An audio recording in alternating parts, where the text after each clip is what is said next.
This is NHTV2, North Haven Government Television, a service of North Haven Community Television. The following program is brought to you through the support of the Town of North Haven. So why don't we take care of the minutes for the May meeting? Any comments, please?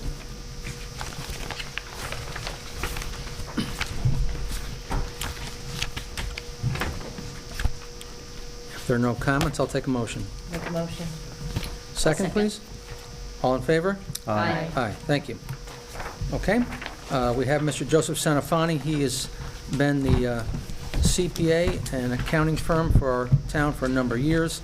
We have all received the fiscal June 3rd, 2022 CAFR, which came over the summer.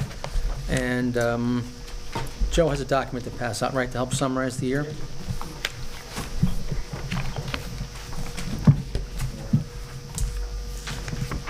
I got one, Joe, thanks. Yep.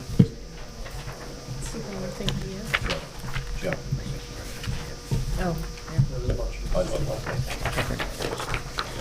thank you. Give them back, Joe. They got one, right? Got Yep. one? There's one here. I have one.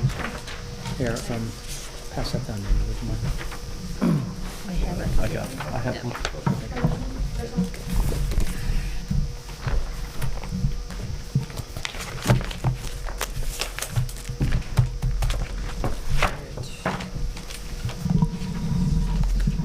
Thank you, Joe. Go ahead whenever you're ready.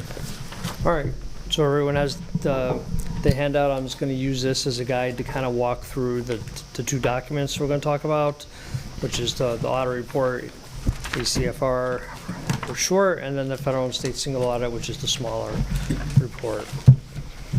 So some of the highlights for fiscal year 2022, the opinions has a different format this year, and basically it leads with the opinion instead of in the previous years, the opinion was the last paragraph.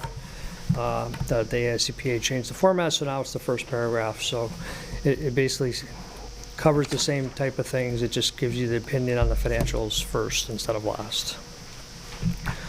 There's a new accounting standard that was implemented during the year, the lease standard, GASB 87. So there's an impact on Exhibit A for some liabilities, and Exhibit C for a lease receivable.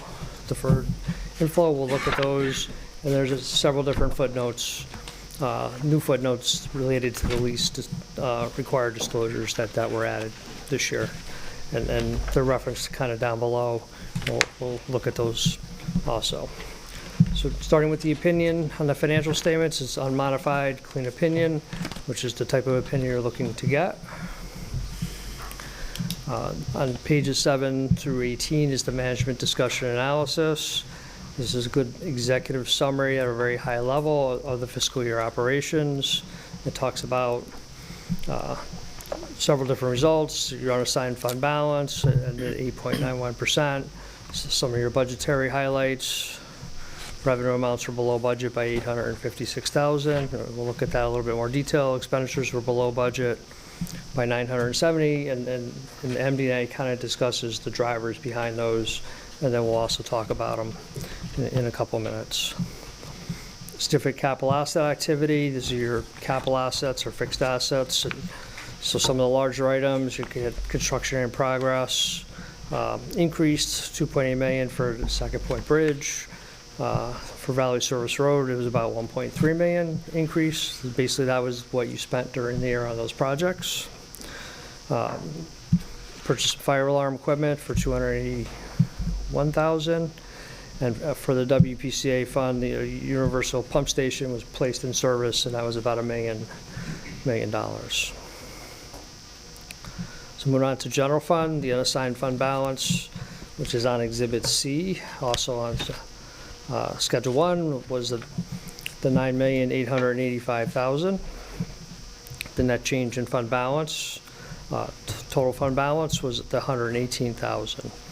And again, we'll look at some of the drivers of that number. For Water Pollution Control Authority, which is Exhibit F, your unrestricted net position was $6,357,000. $1,000. The change in that position was an increase of $931,000 as compared to a decrease in the prior year of $416,000. So some of the drivers of that is So Joe, just give me a second to catch up. So what page is Exhibit C on, please? 22. It's in the first column of the handout. Right here. We'll give you a point Yeah, of I got it. reference. Okay, thank you. So, do you have a question on? No, go ahead. Okay, so I'm on now 27 or 28 for the water pollution control, accrual-based accounting, different-based accounting, so different report schedule. So although revenues went down by about 71,000, there was a significant decrease in contracted services, so about 630,000, and a decrease in repairs and maintenance as compared to the prior year of 554,000. So basically, the good year that you had was more driven by the expenditure side, decreases in expenses, than the increases in revenues. For the internal service funds, which is also on page 27, ending net position is the $2.2 million. So the aggregate stop loss for the town is at 125% of expected claims, and that's in the footnotes disclosures on page 61. And so the reason I reference that page, just a couple of the funds, the town dental and medical is at a deficit fund balance of $156,000 at June of '22, which is a negative 1%. So basically, you're looking to have that 20% exposure for the stop loss. Ideally, that's what your equity balance would be. And education and dental and medical is at 24%, so they're a little bit above the 20% exposure that you have as far as expected claims annually. So one's in good shape, and one probably needs some attention. Sir, could I ask a question? At this time, or what? Should I wait till the end? I'm flexible, so it's up It was to... in regard to what you just mentioned. Sure. We always considered that our reserves include things such as the unappropriated fund balance, and therefore we didn't believe that we had to necessarily fund a separate account for medical and dental reserves. Would that be proper financial management? I think that's... Or you're not here to provide that kind of opinion? Yeah, I would manage it that I would want those funds separately, just because two things, not that you can't access the fund balance, but to access that equity to move it over if there's a problem is more of a process than when it's in the separate fund. So you could certainly do that, but from a rating any perspective, then you're taking that number we talked about and you're reducing it. If you're saying some of those reserves are to cover this. Right. So that wouldn't be the best. Well, our fund balance is to cover virtually any catastrophic situation that may happen to the town. And so I wasn't certain if this purpose could be served by our general fund balance, or by at least our unappropriated fund balance. It could conceptually. Yeah. So that's kind of just a decision. Yeah, I mean, rather than using that fund balance and setting up a separate fund, do we have to make any sort of a business plan to say that this is how we're covering our medical and dental overruns? I don't think so. I mean, we showed a net surplus this year, so, or that year. Yeah. Right. I wasn't necessarily referring to the surplus itself, just the reserve fund that he's speaking about. So, okay. I mean- All right, we can discuss this further amongst ourselves in the future. Okay. Thank you very much. It was relevant then, that's why I asked the question. Joe, quick question, where it says 120% of expected claims, there's just a black box, is that just copying? Is there a number supposed to be in there that I'm not seeing? No, I mean, I indirectly calculated the percentage. So that's a footnote disclosure on page 61. So I was just showing you where I'm getting that information. So basically, on July 1, your claims processor, Anthem, whoever, would have said expected claims for both the town and board is X, $10 million. So the town is responsible for $12 million before your stop loss kicks in. So you have a $2 million, and I'm just making up the numbers, you have a $2 million hole that you're expected to cover before your stop loss kicks in. So the best practice is to have that 20% funded. And again, you can use whatever strategy you want, but most towns have it in that actual fund. Right. Just so it's there, and things fluctuate with these funds. Sometimes they go up, sometimes they go down. So I'm just giving you the benchmark, is you really want that covered, because if that happens in 1 year, then you're gonna have to take $2 million out of fund balance to cover this. And I was just at a client before I came here, and that's what happened to them this year, is they basically blew through their stop loss, so they had to cover all of that, and then they will get some money back, but they had to cover that 20 or 25%. So most towns are either 120 or 25. So it's the assumption of risk of what's going to happen and when, and what you have to do when it happens. So either it's funded or that. So that's kind of your board's decision of how you want to manage that type of thing. But the typical is to fund it. Rating agencies do not like deficits in internal service funds. I can tell you from other clients, that's a question that they get consistently when there's a deficit. What's the plan? How are you going to fix this? That type of thing. So in the case of our dental medical, which has a slight deficit of 1%, 156,000, I guess our charges last year were ballpark $12 million, if you will. So we should have 2.4 million. That's the target, so to speak. 120% of the. right. Yeah. Right. Okay. That's kind of the, I'll call it the industry standard. You certainly could lower your expected claims threshold, but your insurance premiums would go up. So again, it's okay. Got it.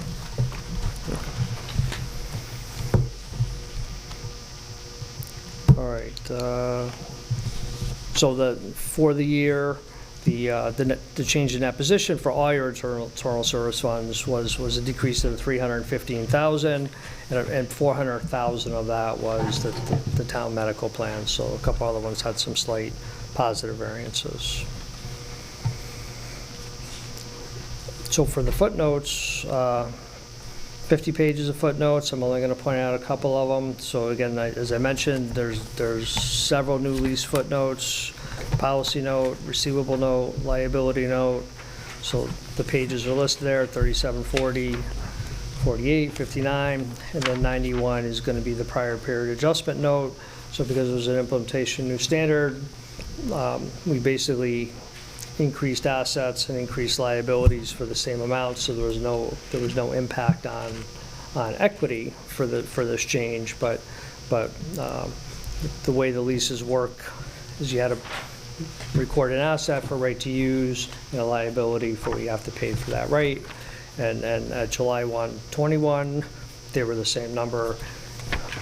Excuse me, and at July 1, 22, because they're amortized differently, they're different numbers in the audit report. And the receivables on Exhibit A, on Exhibit C in the back, which is a little bit different. So when you look at general fund, you'll see this lease receivable that wasn't there last year, and then the liability portion is only on the top statements, so it doesn't really impact your financials. So what happens with the lease standard, the way it's amortized, since we're at the beginning, you're going to pick up some extra lease revenue because it's not based upon cash receipts, it's based upon present value. So, and I don't remember what the number was, but there was a little bump in revenue, but that will level out over time.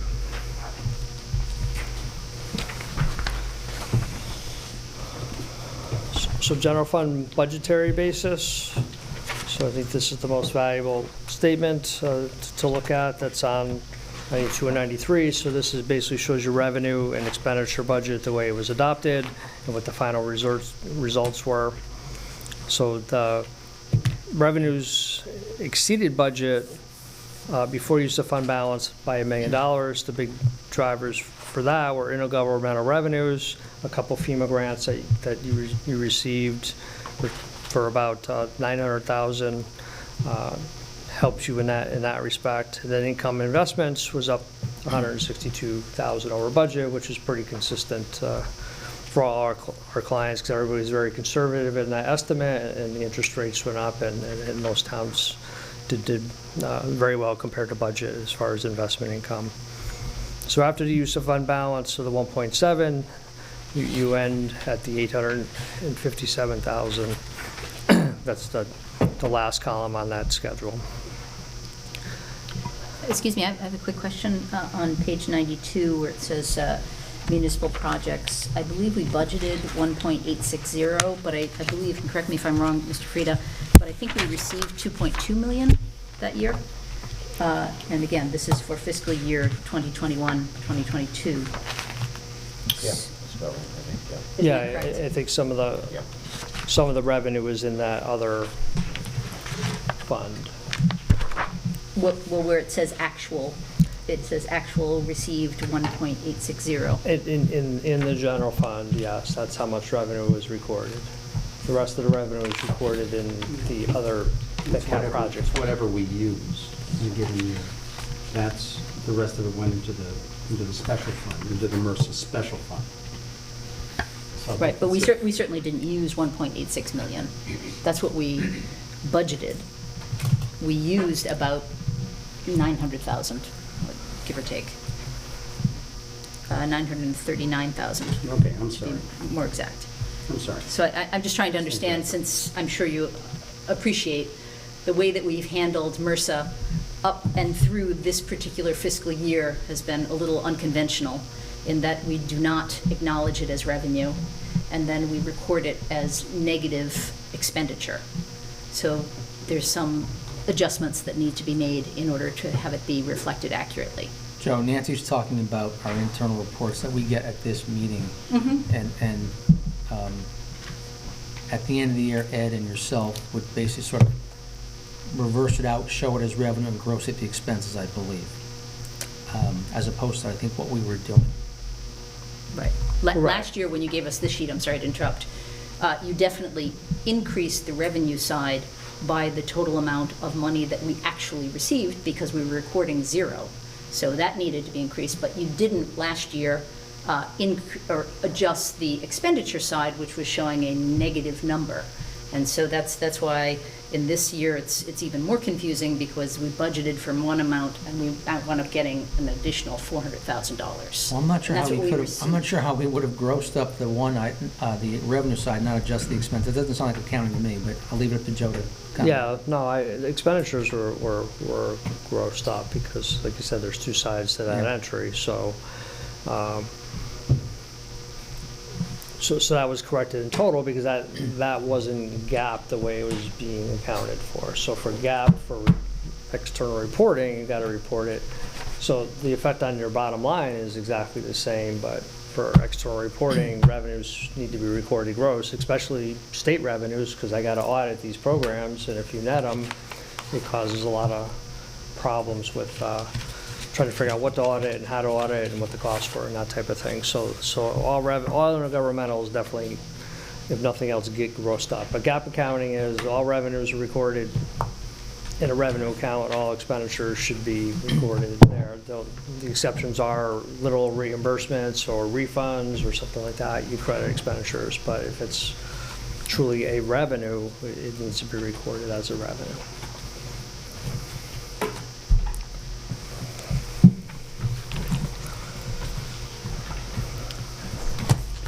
Expense side. Expense side, so Public Works, you were total under budget after transfers of the 971,000. Public Works was underspent to 635, and employee benefits 231,000. So if you net the 856 and the 970, that gives you the 113,997, the result of general fund operations. That's on Schedule 2. Only because we have that other fund that gets added in that reduces that. But if you look at Schedule 2, you'll see the 113, just so you see where the numbers are. Page 118. So on page 118, 113,997 is really the net of the shortfall in revenues, a lot of it planned with the use of fund balance and then the other expenditure. So the- I'm sorry to interrupt you, Joe. So if I could just emphasize Joe's actual introductory remarks in this section is that, you know, we in this board for 12 months a year talk about how we've done relative to our budget. And we got a CAFR here that's 140 pages plus or minus long. And I think Joe said this is probably the most important piece because this really reflects the conversations that we have during the year, meaning this is how we ended the year vis-a-vis our budget. And obviously, Joe just explained we had a slight and nice surplus of $114,000 compared to our budget. And that speaks well, but I think it's also sort of simplifies for all of us and those who might be listening how we did during the year based on, frankly, how we as a board run the finances for the town. Yeah, some of the variances, and again, I just throw this out, there's a lot of transfers that are done that zero out some of the accounts. That's not necessary to do, so I don't know if it helps see how your final budget really fell out if you just transfer the items that you need versus to zero out a lot of the accounts. But that's just something for your consideration. There's nothing wrong with doing that if that's your preference. Okay, pension and OPEB. So I obviously remember when I'm talking about this is all June of '22. So your percentage funded was, for the employee plan, was 84%. There's a decrease by 9.43%. Most of that was due to decrease in fair value, which was about $3.2 million for that particular fund. Police, 71%, decreased by 13.36, again, due to the decrease in change in fair value of $2.4 million. Fire pension, 84.11, decreased from the 95.72 by the 11.61. Again, similar reason, decrease in fair value of investments. The volunteer plan, same impact, a decrease of the 13.87. So the numbers at June 23 should be much better, but this is where it was at June of 22. And then your OPEB plan, which is just getting started funded, that one actually had an increase in funding of 0.5%.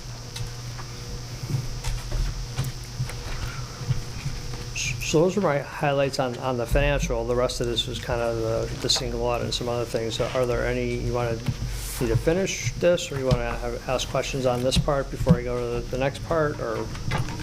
Why don't we see if the members, Joe, have any questions on the CAFR first before we go to the single audit? Okay.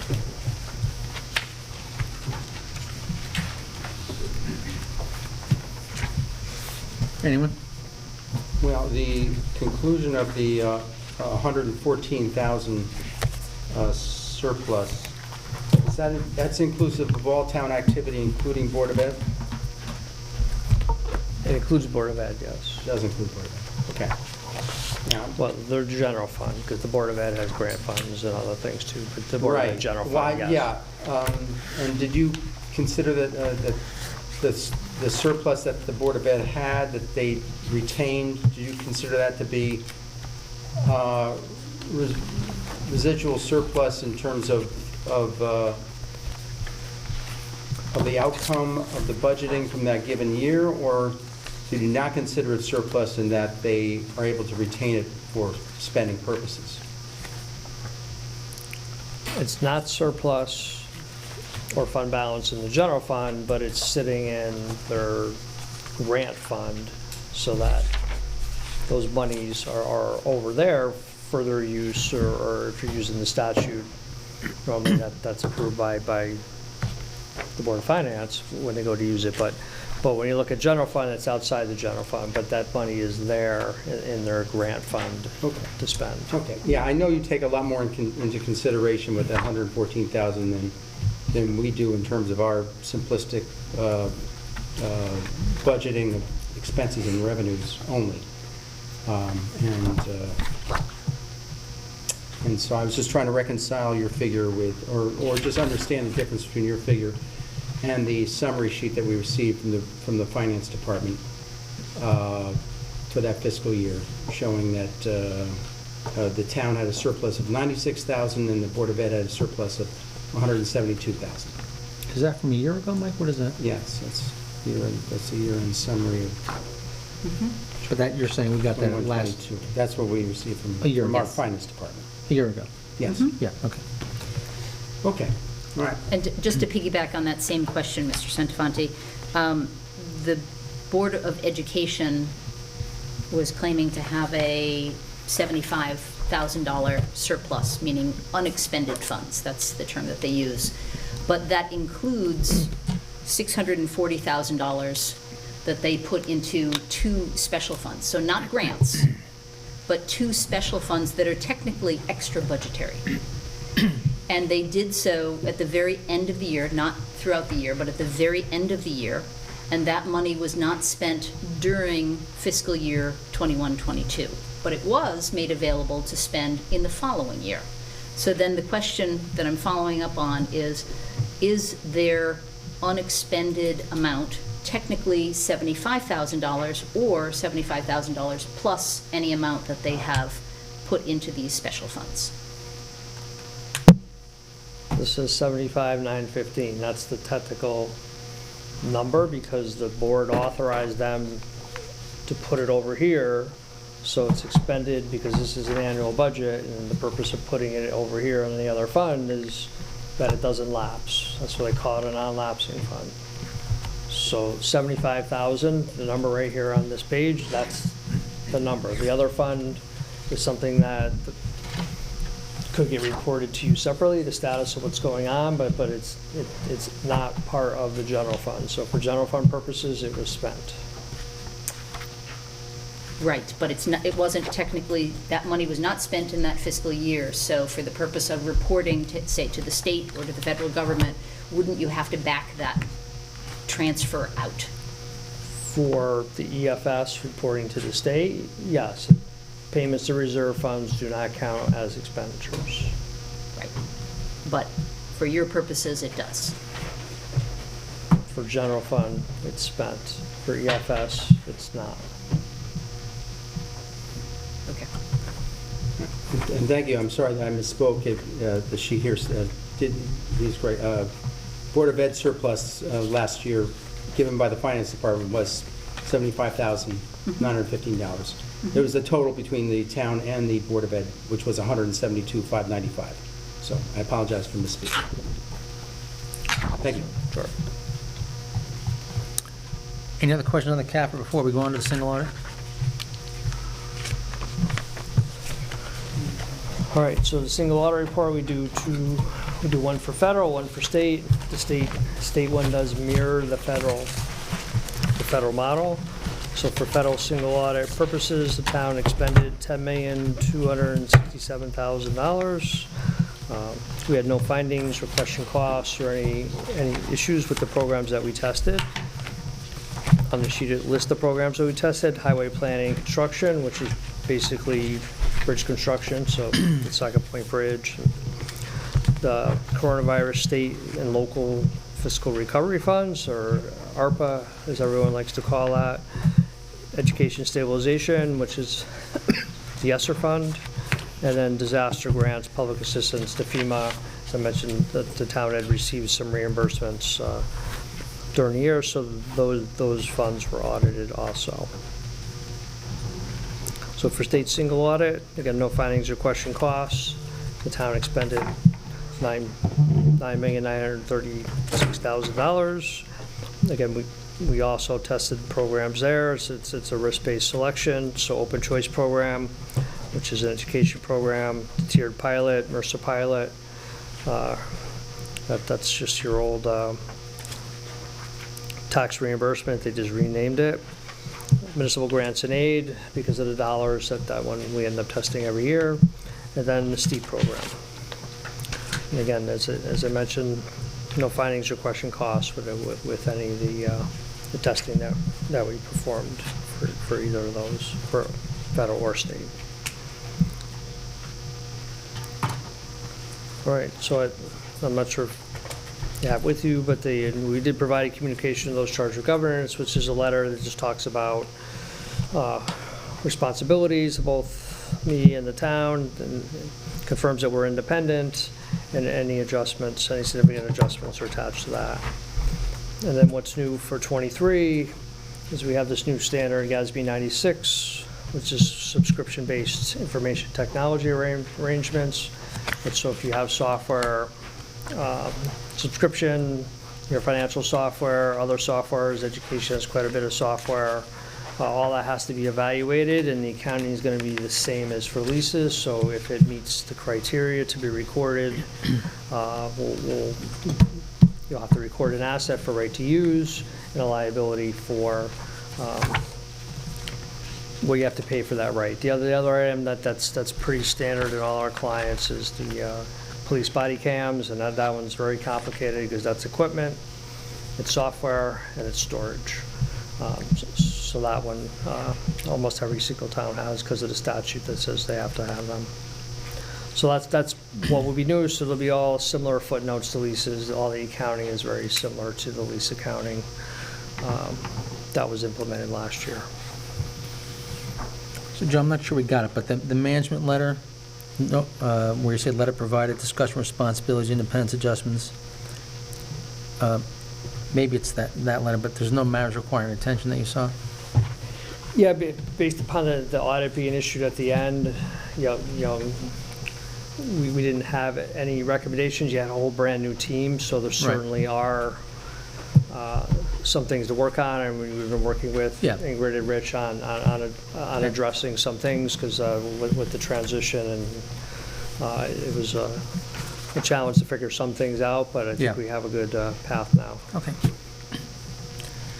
Any questions from the board members on, for Joe, on the federal or state audits?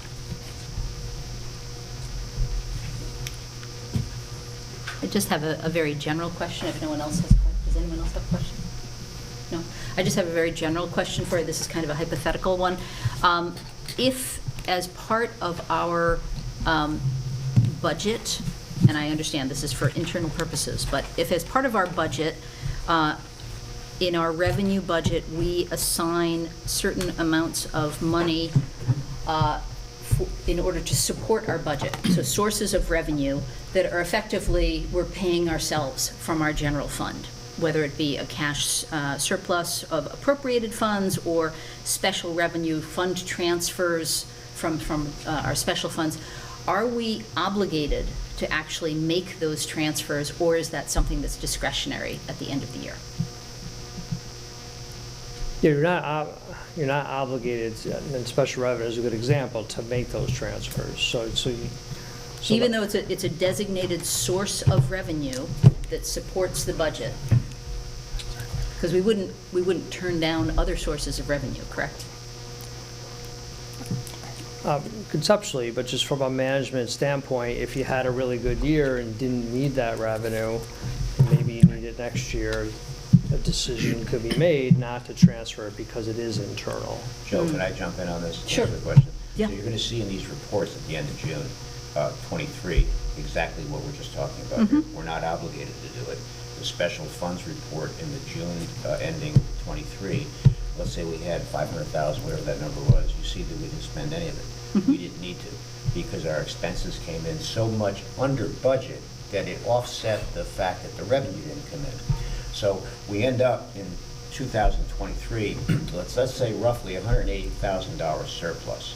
So to add to that line item and take out of the special funds would be doing us a disservice, because all we'd be doing was inflating the surplus and deflating the fund that could be used for something else moving forward.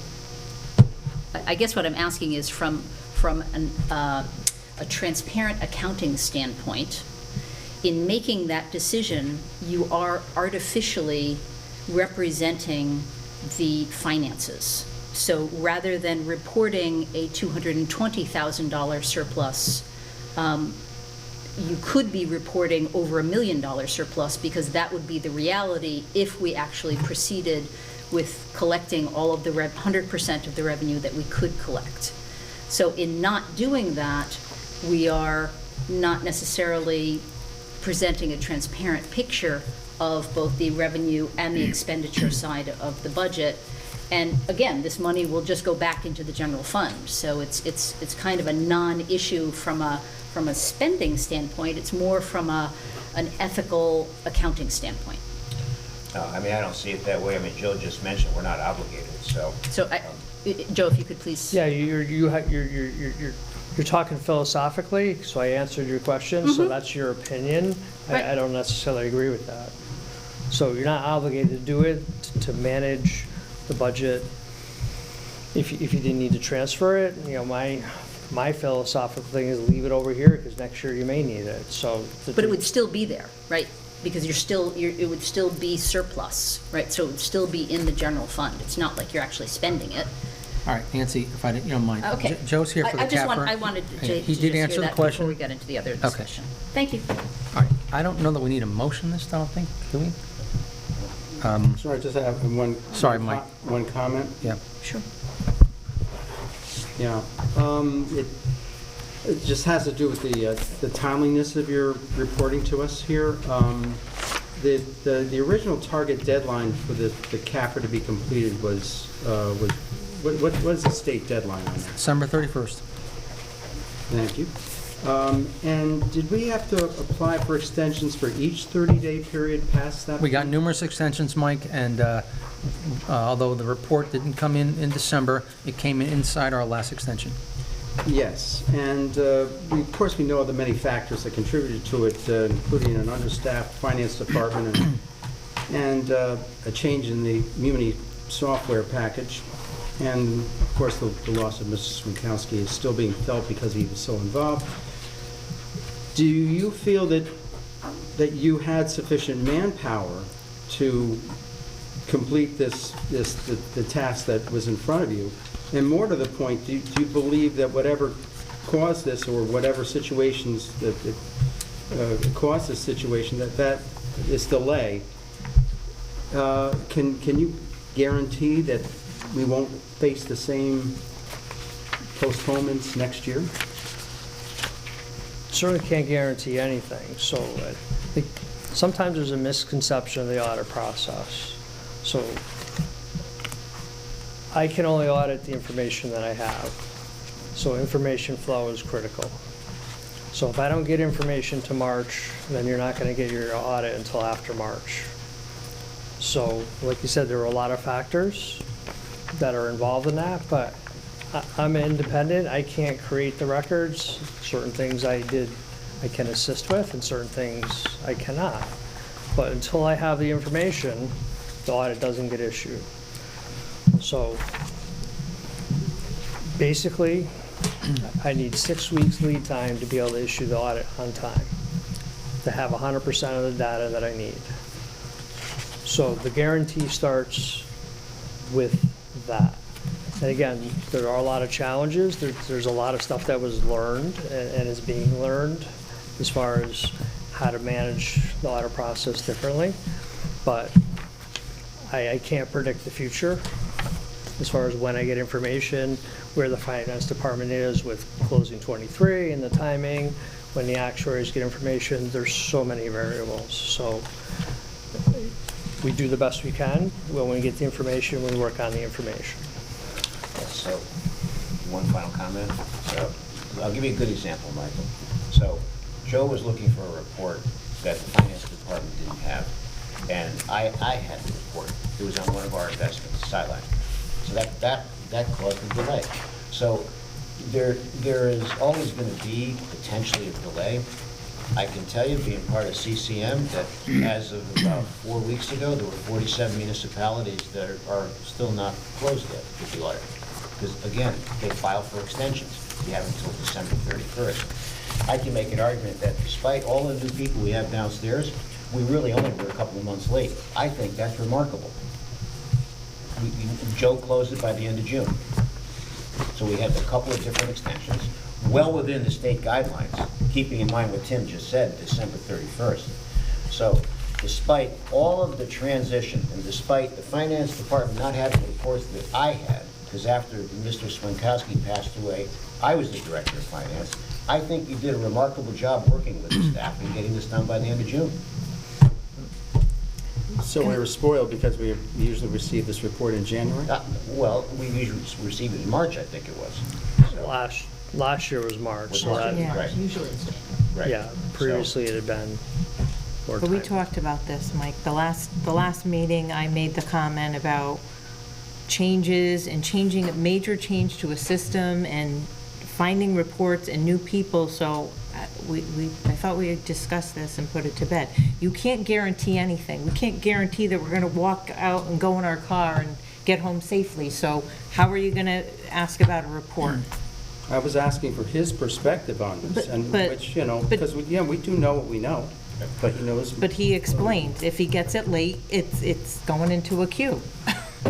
But, Okay. well, Mike, will you just? No, I didn't know about the 6-week lead time and the, You have it, okay. and the March receipt of all the information. So, thank you very much for clarifying that. All right, thank you, Joe. Appreciate it. Thanks, sir. Sure. Right. All right, we're going to go into our regular reports. We have June and July. Before we start on those, since we do have a bond package to discuss and then the normal annual budget transfers coming up later on, I would ask that once we get to July, unless there's a burning question, we go light on the questions there. It is only the first year of the first month, of the fiscal year. June of this year obviously being much more important. We will start with June. And before we go into our normal revenue expense side, I'll just ask either Ingrid or Mike if there are any comments they wanted to make on the June 2023 fiscal year. Well, Ingrid will handle the questions. I just want to reiterate something I've mentioned many times, is that we went into the revenue side of this budget with the fact that we had federal ESSER listed, which should not have been listed. So that was almost $1 million right there. But a lot of that was offset by the fact that our building permit fees through the economic development on building and fire, they exceeded the budget, and I see that continuing to grow. We, about 2 years ago, 18 months ago, and even continued this, we redid our investment income strategy to get the highest interest rate. So you'll see on the revenue reports that the interest income was a significant plus. On the flip side, the arrears taxes came in much less than what they were, but we have a couple of foreclosures that we had hoped maybe for last fiscal year that'll come into this fiscal year. So that'll be an incremental amount. So although the revenue came in roughly $869,000 or so less than what we projected, keeping in mind there's almost $1 million in ESSER that was in there that shouldn't have been, our expenses came in a little bit over $1 million. So hence, we're looking at roughly about $180,000 surplus in the close of the year 2023. That is an overview. Ingrid will answer any questions you have. Before we go on, Ingrid, Mike, the 180 is the town side only you're referencing? Sorry. Yeah, I'm just referencing the town side. Right, because I think when I did the math on the one-page budget and expenditure recap, which does include the Board of Ed, I got a total ballpark of 490 positive. Yeah, so that includes the Board of Ed. Right. Ingrid, anything you want to say before we go on to our questions? To add to the revenue, we were short a little bit on paramedic fees and community service, but that was due to staffing. They're backed up on billing, but they're catching up now, so we should see that this year. Because we have 60 days, right? They were just backed up on billing, sending the bills out. Right, but don't we have 60 days post-year end to either collect revenue or book expenses to go into the last fiscal year? Yes. Yes. So that might end up being reflected in the... Yes, if they got them out. Okay, all right. Thank you. Why don't we talk about revenues first? Any questions on revenue? We're talking July here? June, please, June. Mike. Yeah, there was a sale of town property on that revenue line. That's, that was a property that gets sold through a website. It could be, Oh, so you- it's a combination of many things. Okay, so you don't know exactly what it was. I It could be would have to vehicles, run right? it, yes. Yeah. It just could be like a- vehicles, right? Yes. Yeah. Most of it. That is- we don't use anymore, and we just put it up to auction, and that's, If it's real estate, it would have had to go through the Board of Selectmen, right, Mike? That's right. Yeah. I have a quick question about, under a state of Connecticut town, the pilot revenue that we received. I vaguely remember that that came in short, and now it looks like it's basically right on track. Am I misremembering that? We probably get 2 payments, right? I'll have to check on that. Okay. Okay. No, it is right on track, though. Yeah. But I just had a vague memory that we were all disappointed that that number came in shy of the 1,161,000. So, okay. And also, I'm very happy to see, and this was in a previous month, that we were an extra $300,000 for the education grant, the ECS. As Mr. Frieda mentioned, I think we did very well in terms of the revenue, and in particular, in the last month of the year, we really brought in quite a bit of money. I think it was about 6 million or something like that 6 in June. So I think, yeah, 6.1 in June. So I think that was great. I think we were targeting 6.9 and brought in 6.1, which is great. And as was mentioned, the building fees and fire fees, which of course go hand in hand, are up over 100%, which is great. We were able to capture the Quinnipiac University payment of $300,000 this year, which we didn't get last year. And the interest in short-term investments just has been really big money, which is great. So I'm very pleased with the revenue side, even though there was an $870,000 shortfall. I think that compared to previous years, we did quite well. Thank you, Nancy. Any other members have questions or comments on the revenue?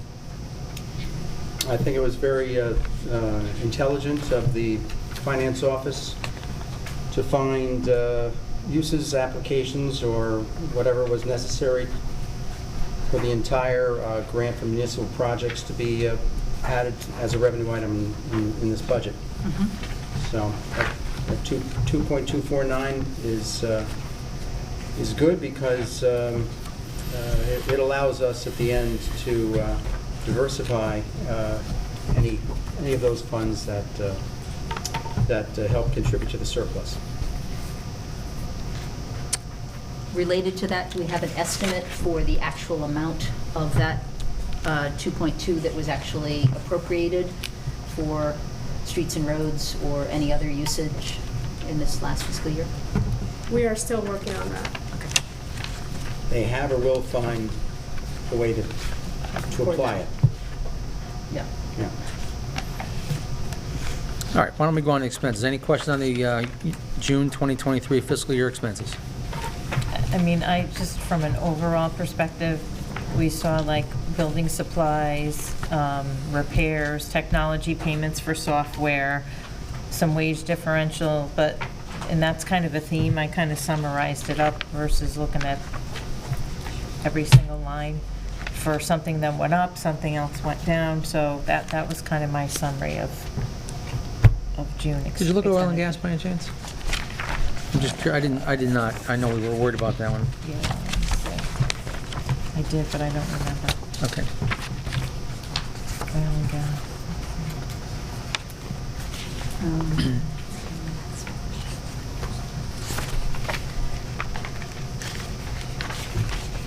All right, keep looking.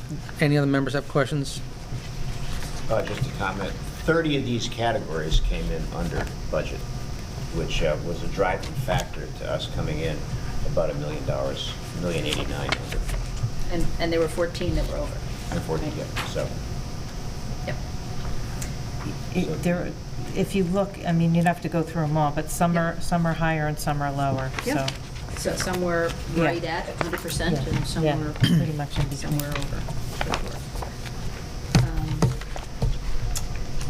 Again, just doing just a back of the envelope calculation, just based upon these two reports, just for the town side, we have an under expenditure of $1,089,209, and then a shortfall on the revenue side of $869,000.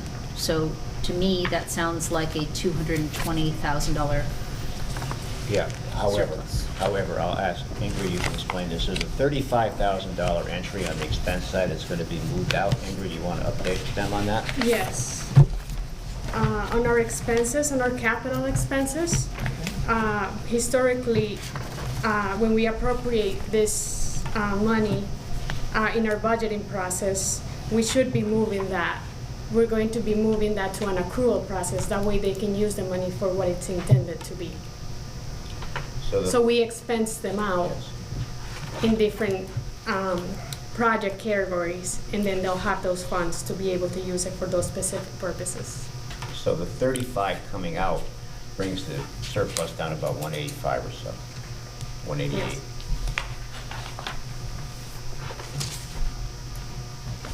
Did that answer your question, Nancy? It helps.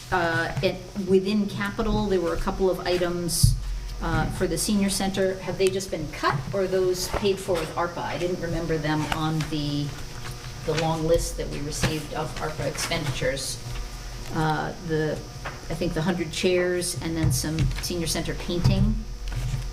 Yeah, I think what she's saying is that we're going to go to an accrual basis, so we're going to expense the 35 spent. so that it shows, and then they can buy the chairs at a later time. I think it's Right, what- so they'll just get, They'll go into an accrual, I guess. I Right. see, got it. Now This is a cash basis presentation. I see.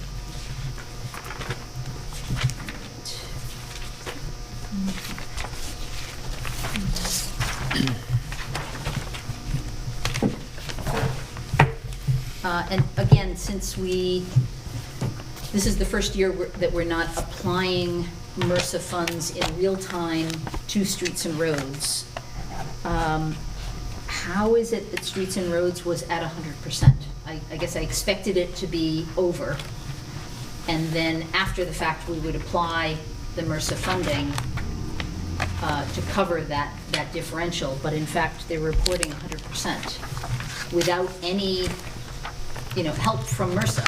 So I guess that either we had an extremely mild winter, or that particular department is We did have a mild winter, but I Over could look budgeted. more into that, yeah. Well, they did apply they are applying the MRSA, the grants and aid funding to those line items. It's just it's just an internal This does not account. have any MRSA. Our expenses, we did not apply any money. Yeah, because we show it as revenue, so we that's the whole must not point. have netted It's it. shown as revenue. Shown as revenue. And then we just have expenses. So Right. I fully expected streets and roads to be, 120, 125%, and that, the revenue that we receive from MRSA would cover that. But in fact, they're at 100%. So, Yeah, I mean, winter supplies, there's a mild winter, so we're 48,000 under budget. There's a big portion of it right there. Sold. Well, Right. isn't the issue that we started the year with a MRSA balance, and any expenses that we applied came out of the old MRSA balance and not the new money we got in? Isn't that the answer? Oh, this report does not reflect any MRSA taken out of it. These expenses are the actual expenses on streets and roads. Right. Yes. so we should only be using money that we receive in any given fiscal year to pay for the expenditures in that fiscal year for streets and roads. We should not be dipping into, as Mr. Hallahan calls it, the MRSA bank account, because that's what we were told we couldn't do. Right? Yeah, there's certain categories that the MRSA has to be applied to, so Right. we didn't need to do that this year. Right. So we use, the budget for any given department. If they go over, obviously, to cover that, it's going to come from the general fund, but then we have to wait for the revenue to come in, and it's the revenue for that year that ultimately pays for, the expenditures for that year. Right. So the bottom line here is we came in over $1 million under budget. That's the bottom line, folks. On page 15, under welfare, there was a line for eviction-related expenses that is about over 300%. Is that something that, That is very hard to budget. We don't Yeah. know how many people are going to get evicted. So we are responsible. But But Ingrid, is this on For town certain- property? This Is is on town-owned property? property? No, Oh, No, no. so it's any eviction. But there's a state law that obligates municipalities to handle the evictions. So that's what this is. yes. We have to pay for shelter and And we Oh, have to this pay is, for- we are sheltering people who got evicted, is that what this is? Yes. yes, Okay, it's not the cost of evicting someone from I a, see, so we're right, providing. okay, I didn't know that, I okay, see. by law. okay.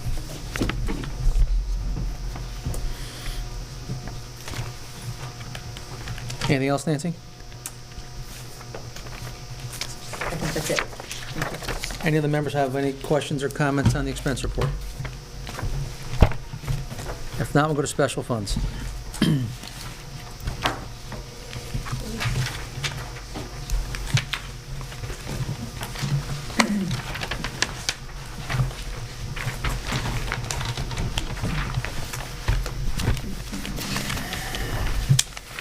So, again, I hate to be harping on MRSA, but we had an original balance of $3,012,496, and at least in the version that was sent to us in the packet, it did not include the revenue that we received, the 2.2 million. In the updated one, it now has the 2.2 million. So I guess my question is, do we now have a balance of 5.2 million? No, in here it just says that the revenue for 22-23 that we received was that amount. But Yes. as I expressed before, we are Can we get doing the an report? audit on that account. So we'll have a clear picture when we're done analyzing the year. So the the revenue's not original here. balance that we had It's before not here. in our packet of 3 million, we're not sure of that number? My rep, here, Ingrid, help me out. I mean, when I read this, I think I had questions similar to Nancy. Basically, my conclusion was, we didn't update the MRSA line here, because there's no year-to-date revenue or year-to-date expense on this line. Right. Right, So, Right. is that something that we could get for the next meeting, please? yes. That would Okay. be great. All right, thank you. Thank you. Any other questions by the members on the special funds accounting? And there were no special funds transfers at all this year? No. That's correct? Okay, just checking. Okay. The Board of Ed report is combined for July and June and July, so why don't we hold for 1 second? And we can move both months at a later time. Why don't we just, are there any, again, burning questions on July? It is only 1 month. July, no.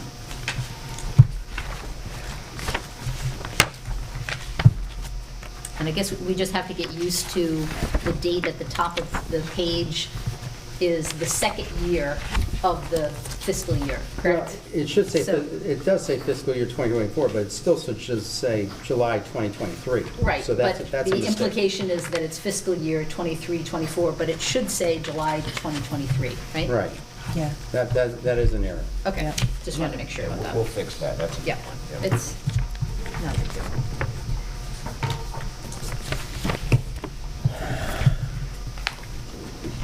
All right, not to move the members along too quickly, but any questions on the revenue, expenses, or special funds for July?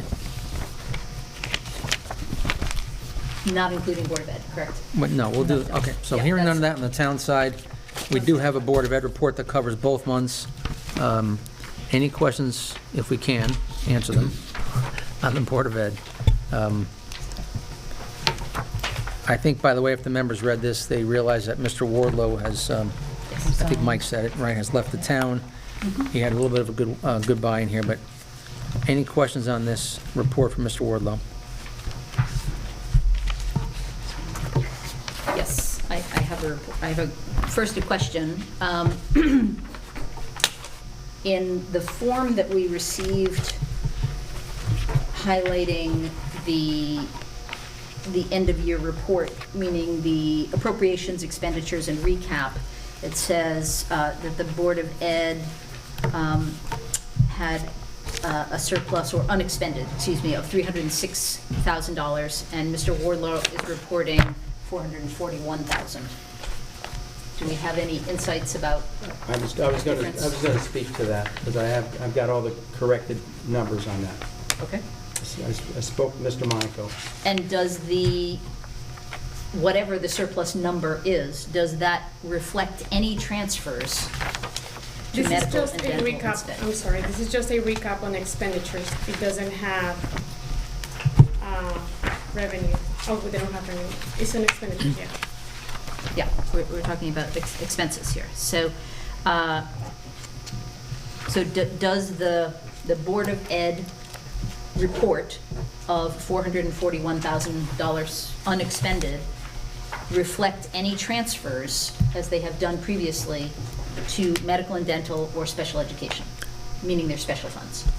Since Mike did some homework for us, why don't Mike tell us about the discrepancy between the 306 and the 441? Yeah, no, that 441 is before transfer, as far as I know. I'll send you an email if that's not correct, but the 441 is the end of the year surplus that he could make transfers from, and will report on that to us. That's exactly right.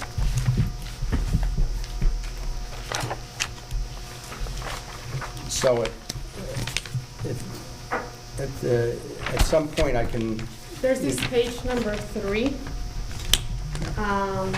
And you can see that he made the transfer there to BOE Capital CIF. right, That was the transfer that he made yeah. So that's what he does at the end of end of the year. at the end of the fiscal year. What he does is he writes it as an expense, the transfer out, that's his actual surplus. And so the finance department incorrectly transcribed the encumbrance line as the surplus. Exactly. So Ingrid, I'm sorry, what are you looking at, Ingrid, please? What document? The report, this is the Right here. Yeah. front page. See the And zero then budget? there's It's two the last reports. page of it. It's page So 3. the first one shows without it, and that's what page number 3 of the year-to-date budget report. I see the 306, yeah. There's the 441.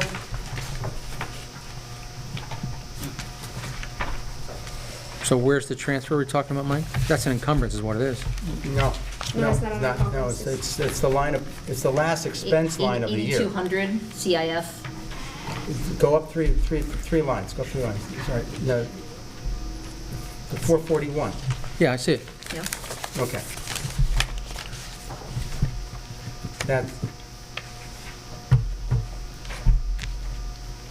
That's the available budget, right. So But- you were trying to explain the difference between that and the 306. Right, So Which is? instead- the Board of Education, instead of expenses of 59,859, Yep. if we add the 441, is 59,418,726.37. We do have to, I'll send an updated sheet of that. yeah, no, you have to subtract the 441 and add in the 306, Okay? because that 441 is not an actual expense. That's because he wanted to zero out the last column on the right. Yes. Instead of having a balance here of 441, he just zeroed it out by expensing it when he made the transfer to the CIF account.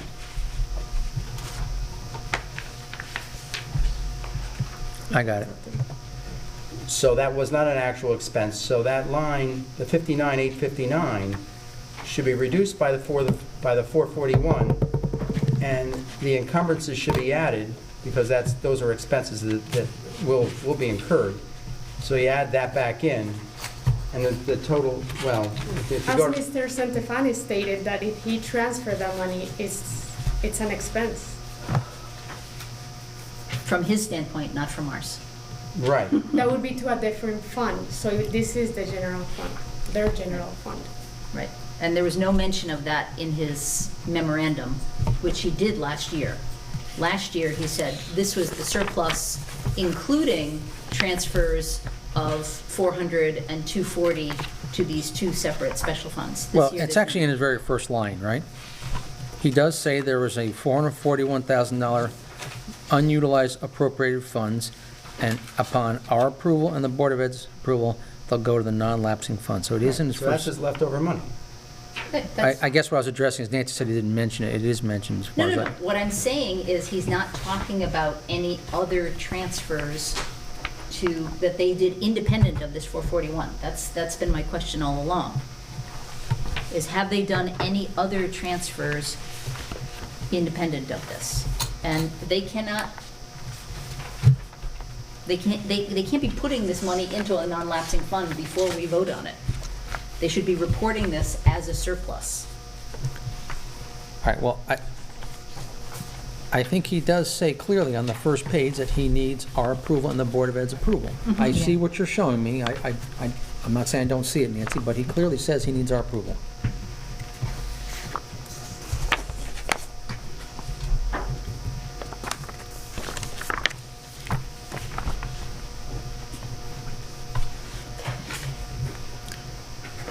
So I think, Ingrid, the question would be, if you don't mind, is the Board of Ed going to have a formal request to the Board of Finance to make a transfer into the non-lapsing fund at our next meeting? Okay, I can do it. They did do that at their last Board of Ed meeting. I was in attendance. Okay. And they voted on this particular number, this 441 number. I don't know whether it was 441,035 or just 441,0, even. But again, that still doesn't address the question of, what did they start with before they got to this number? And has anything been transferred independent of this amount? I guess that's sort of my question. And here's the reason that I'm asking this question, is each month, the report that we get from the Board of Education does not include a month-to-date expenditure. You have to kind of go back and do the math and see, what was year-to-date through May, and then year-to-date through June, and see what the difference is. So when we got our packet from Mr. Centofanti, it included the May numbers. And I went through and I looked at the May year-to-date expenditure for the Board of Ed, and it was about $49.5 million. And as I said before, on average, the Board of Ed has been spending about $4.5 million a month. So when I looked at that and I saw, oh, wait a minute, they have been budgeted $60.2 million, and they're only, 85% expended through 11/12ths of the year, they're going to have a big surplus. So then when I got the next set of reports that we all received for June, their year-to-date expense was $59.9 million. So that tells me that the Board of Ed spent over $10 million in a single month. Well, let's not forget, a lot of the teachers take a lump sum payment, which would have been reflected in the June number. So I don't know if that explains all of what you're referencing, Nancy, but that certainly would explain a big Yeah, part most of of it should be payroll. Right. But that lump sum payment would then be reimbursed by the next fiscal year, right? That would start July 1. I don't think so. That belongs to the previous. They're taking a lump sum for June and July, is that what you're saying? Yes, throughout the year, Okay, yeah. so from the payment for full the year. month of July would be in the next fiscal year. For July, yes. Yeah, so then that lump sum payment isn't really a lump sum payment. Yes, it is in the moment, but ultimately it gets reimbursed, correct? Well, I understand what you're saying, and I don't actually disagree. I see your point. But these are cash basis statements, right? And because arguably, Nancy, if you go back the year prior, at the beginning of this fiscal year, the July of last year, right? Mm-hmm. Then there would have been, well, I was going to say a larger payment.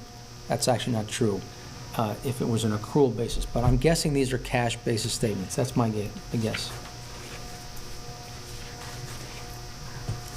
By which I mean the July and August payroll last year would be low, right? Because some teachers that took the lump sum wouldn't be getting a payment, right? So I guess we can ask the question, but I've always understood these to be cash basis statements.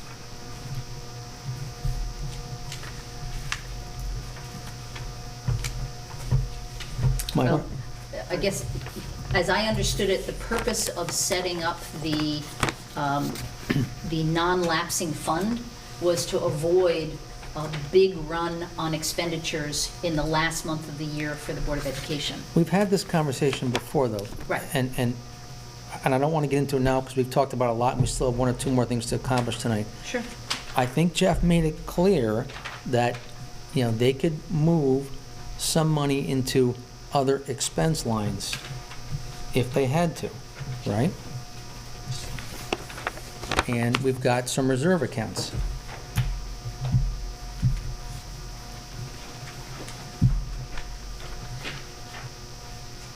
But that doesn't change the fact that they spent $10 million in a month.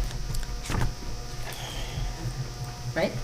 Whether they moved money around or not, they still have expenditures that are more than twice the average month.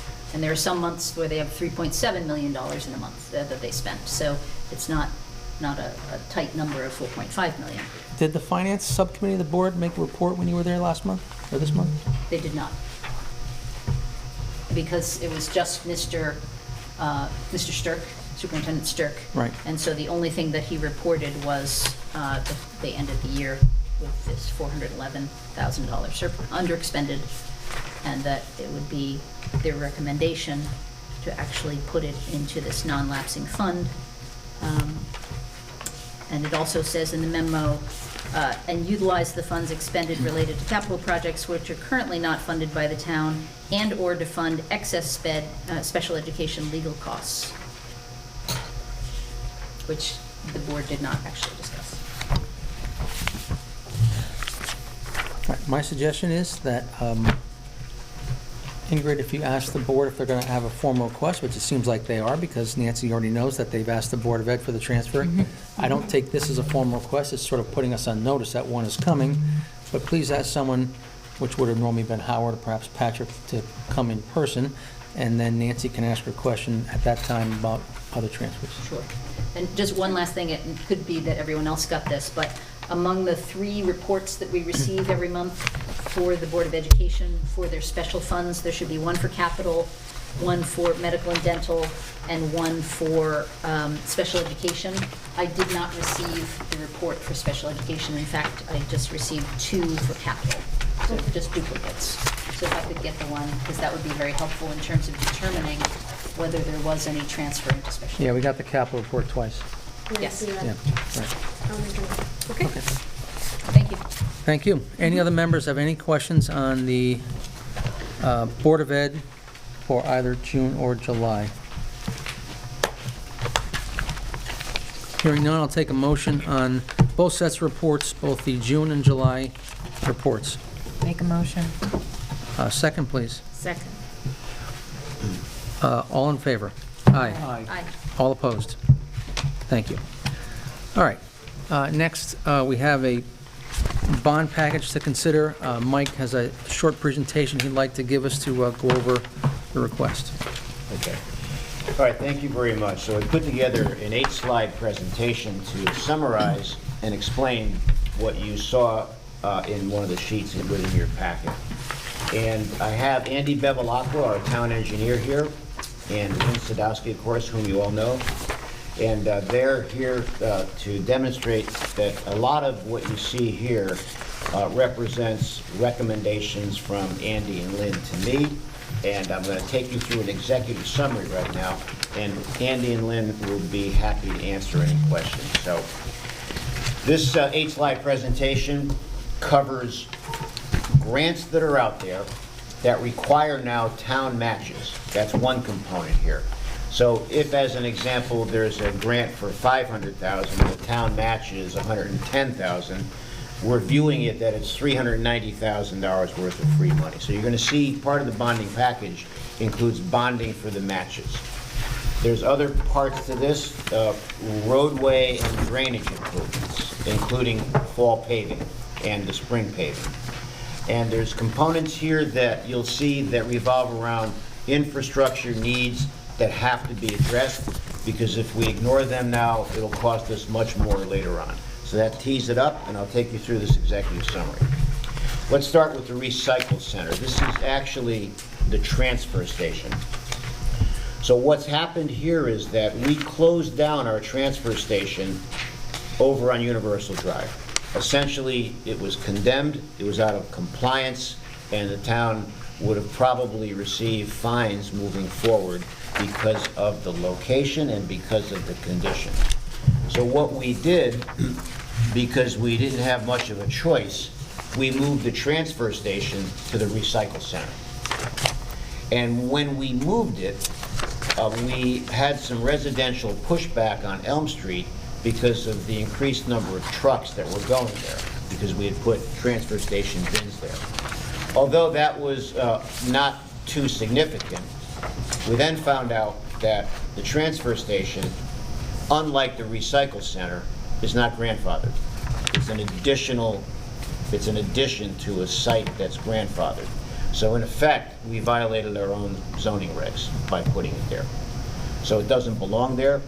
So we're proposing, we have 14 acres on Powder Meadow Road. And we, somewhere along the line, have to move the transfer station out of Elm Street. We'll keep the recycle center there.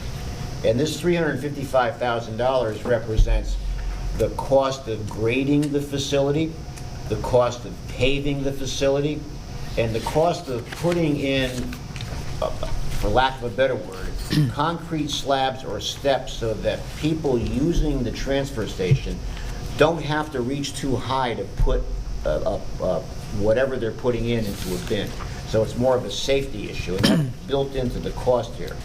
Over on Universal Drive, the land had undulated, it was muddy, it was, quite frankly, it was a disaster over there. So we estimate the cost of moving the transfer station from Elm Street and then building out the transfer station at Powder Meadow is $355,000. On the WPCA, we have grants that are available that total $447,000 versus what we see, and Andy, this is Andy recommending this, to be $813,000 worth of infrastructure improvements, including the very important I&I study. One of the things that I&I does, it helps us scope out a lot of the pipes, the sewer pipes underneath the town to eliminate obstructions, which by not doing this, in some cases can cause a pipe breaking, and then significant dollars need to be addressed to fix that. Now, you see the town share there, $366,174. We're just putting this here to illustrate. You see the asterisk beside it. The 366 will come out of the WPCA Enterprise Fund, not the bonding package. So when I show you the last slide here, you will see the 366,174 subtracted from the total amount of money to come up with a net amount, which is about $5.9 million. We'll get to that slide momentarily. These are road improvements. Pool Road drainage. This is a significant project that we think needs to be done from an engineering standpoint based on the massive flooding on Pool Road from approximately the 400 house number block all the way up to Temple Pines, which is our senior facility, and that's at 555 Pool Road. This requires extensive redirection of pipes underneath through a parcel of land that abuts our senior citizen facility and draining out into Route 5. The grants available, believe it or not, through local capital improvement are $2.6 million, but the town share would be $319,000, because we estimate the cost, Andy's done the research, at almost $3 million. Now, the Kings Highway Bridge is a bridge that's washed out twice. This is a bridge that is very close to Mount Carmel. That bridge is starting to depress right now, even though we rebuilt it twice. Those were two stopgap measures to try to keep this moving forward. We need to get this done. The cost is estimated at $1,224,000. We do have the opportunity through a DOT grant for $612,000, but the town share is half of that, $612,000. We have to be very careful that that bridge doesn't collapse with cars going over it. That's our biggest concern. on the Hartford Turnpike head wall replacement, this is a problem. There's no grant attached to this, but this is a Hartford Turnpike head wall that is on the intersection of Marlin Drive and Hartford Turnpike. It's decaying and it's crumbling. Without us addressing this, it'll potentially offset all of the work we've done on Marlin to put new catch basins in, to pave the road, to clean the channels out in the trenches that are those culverts there. So we're looking at outsourcing this, going out to bid. We estimate that the reconstruction of that head wall, which includes an outflow pipe into the back of Sherwood Drive that goes underneath Sherwood out towards the Quinnipiac River, we estimate that as $140,000. For July paving, the cost is $576,000. For the fall paving, we're estimating about $1,487,000. So to cover the paving and to cover all of the road improvements that I just mentioned, it's a $6.4 million project, but $3.2 million is grants available. So the net expense that is included in the bonding of $5.9 million is, as you see, $3.1 million. Now this is another problem here, the 5 Mile Brook channel clearing. And we were able to get through this National Resource Conservation Center an emergency watershed protection grant of $147,000. This is Spring Road, Rock Road, in that area there that we've had a significant amount of problems with. The town share of this is $44,800. From a sports and recreation standpoint,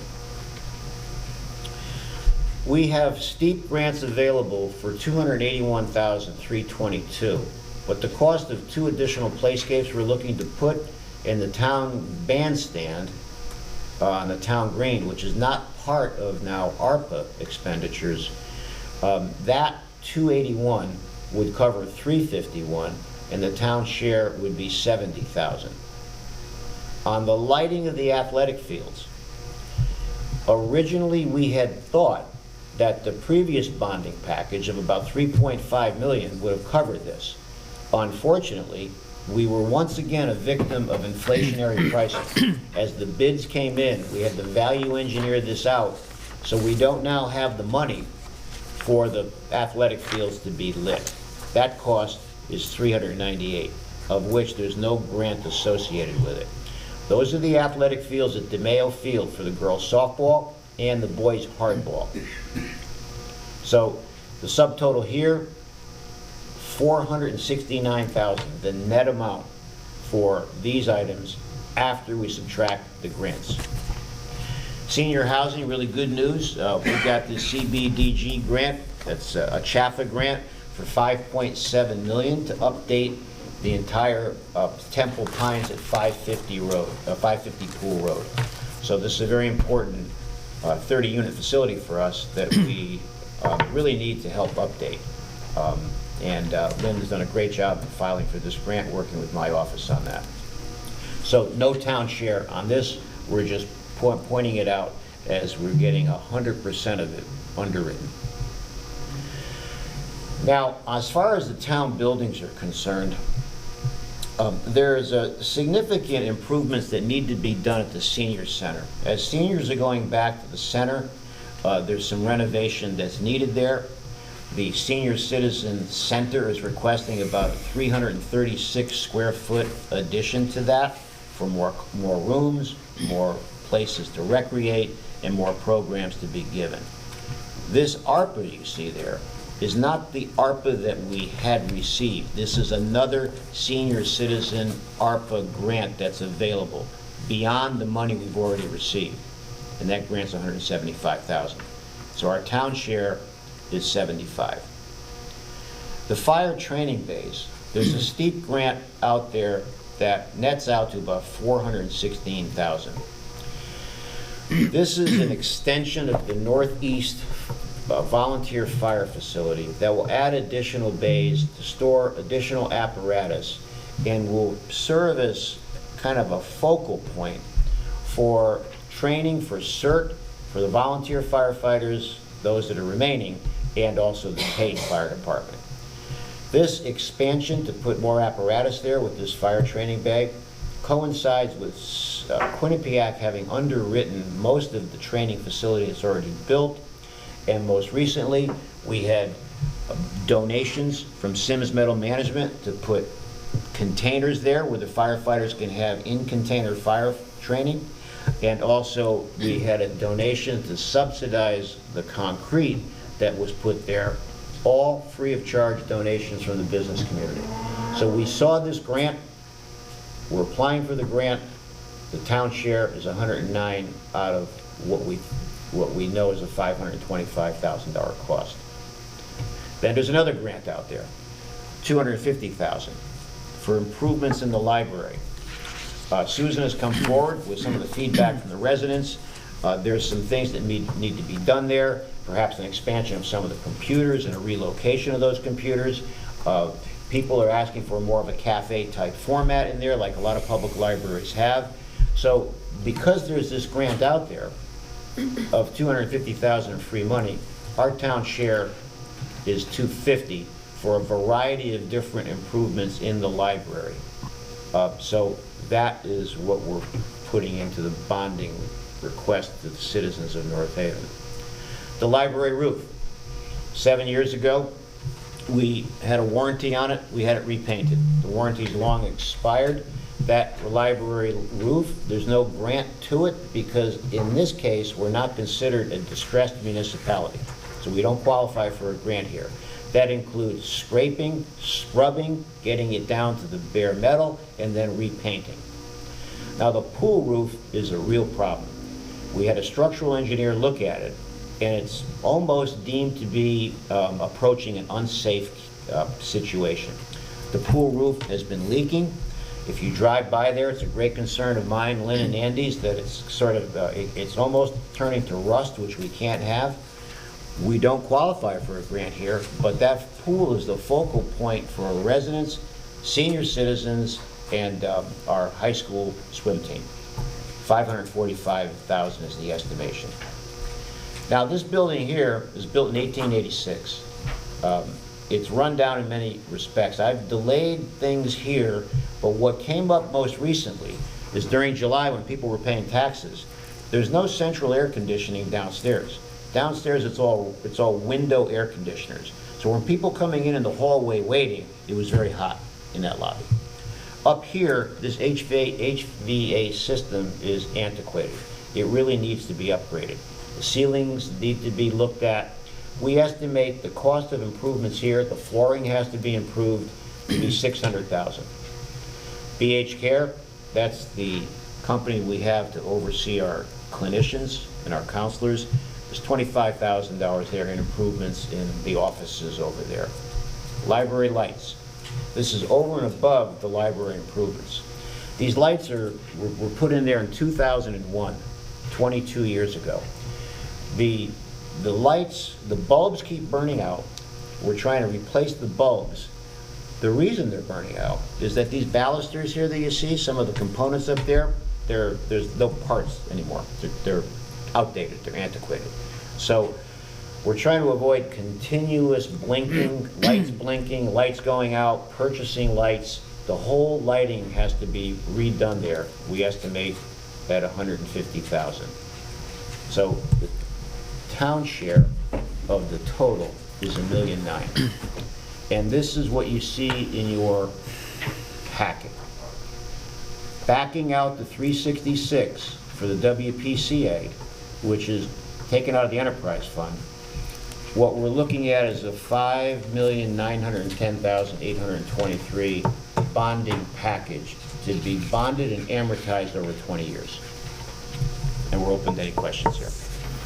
All right, I do have some comments, but since we have Andy and Lynn here, I thought we'd give them the chance if they had any additional comments besides what we heard from Mike. So since it is all capital, it is a significant amount, did you have any additional comments you'd like to make? I don't. Okay. I think Mike summarized it pretty well. I'm Okay. certainly happy to answer any questions you guys have. We have a lot of information on each Yeah. project individually, so if your Okay. questions on a particular project. Thank you. I can Then, answer them. Then let me just make a couple comments, and we'll open up to the members, and they may have some questions on that. So, a couple things. Tim, So- do you want us to sit there so we have a microphone? Yes. Yeah, that'd be great, thank you, Lynn. When we get to the resolutions, I just want to point out one or two things. When we read the resolutions, you're going to see that the request is for the full amount, so the 16,963 that Mike has up on screen, and that's because in a lot of cases, we have to expend the money first and get the reimbursement later, so we have to word them that way in order to get a ban to short-term fund the capital project. So you will also notice, however, that at the end of each resolution, it does say that the amounts likely will be reduced because of the grant monies that are coming in. I will also say that the resolution for the WPCA says that our town share, I believe, is still 366, which it is, but as Mike pointed out, it's going to come out, it's not going to be bonded, we're going to pay cash for it, basically. And the last thing I would say is that, the CAFR does have a lot of information in it. One of the things that the CAFR has, and I grant you these are 22 numbers I'm going to give you, not 23, but there are some debt metrics that are embedded within here, and I'm just going to give you a couple. So one of the things that rating agencies look at and what's in the CAFR is what they call our debt to full value. So full value being the grand list, in which, at least at the end of 22, we were at 2.1%. I happen to know that Moody's has a standard that if you're between 1.75 and 4%, they consider that moderate. Mike mentioned, I believe, another metric, which is our debt service as a percentage of our non-capital expenditures, which is 6.7%. Again, that was in 22. Anything less than 8% is considered good by Moody's, and that's good is their top rating in that category, by the way. Our debt per capita, so that is obviously the dollar amount of debt per person in the town of North Haven, is $3,863. And in that regard, anything less than $5,000 per capita is considered good. I didn't have the time to sort of pro forma this nor the information to bring it to today and include this, but I think it still shows that, at least as far as our debt capacity and our debt load, we are financed conservatively. Two other points, Tim. So tied into that, I've always felt that we always must try to keep our debt service annually less than 10% of expenditures, so we're below that. Statutorily, the town of North Haven has debt, we could statutorily have debt up to $669 million. Our debt, $98 million. So we're about, let's say, 13-14% of what statutorily we're able to keep this debt bond for and put on the books. We're never going to endorse something like that. The point is we do have capacity here, and we're asking for $5.9 million. And I've often said, ladies and gentlemen, for those watching, anything we do here in terms of bonding is designed not to fill a pension obligation fund or a debt that way. It's done to improve the town. And all of these items here are being presented to improve the town. In the end, this Board of Finance, hopefully, we bring it to the Board of Selectmen, and then we have you, as our citizens, vote to tell us whether you think these projects are deemed worthy of $5.9 million. That's what this government is about. You having a voice and you voting as to whether you agree with this or whether you don't agree with it. And that's the purpose of tonight. Mike, what will be the anticipated finance rate? We are projecting 3.5%. Now, the feds have talked about potentially dropping rates. We do have a Plan B and estimating that maximum of 4.5%. And that was based on discussions we had with our bond counsel and our financial analyst that helps us with these bonding projects. So Bob, I forgot to mention, I did do a little math, and I used actually 4%, which is the midpoint of what you just heard from Mike. So again, sort of using the CAFR, we're looking at about I think it's a $750,000 increase in our debt service in fiscal '25. And then this would only add, and then a slight dip in '26, assuming that our first sort of principal payment will be July 1 of '26, of '25, which is the '26 fiscal year.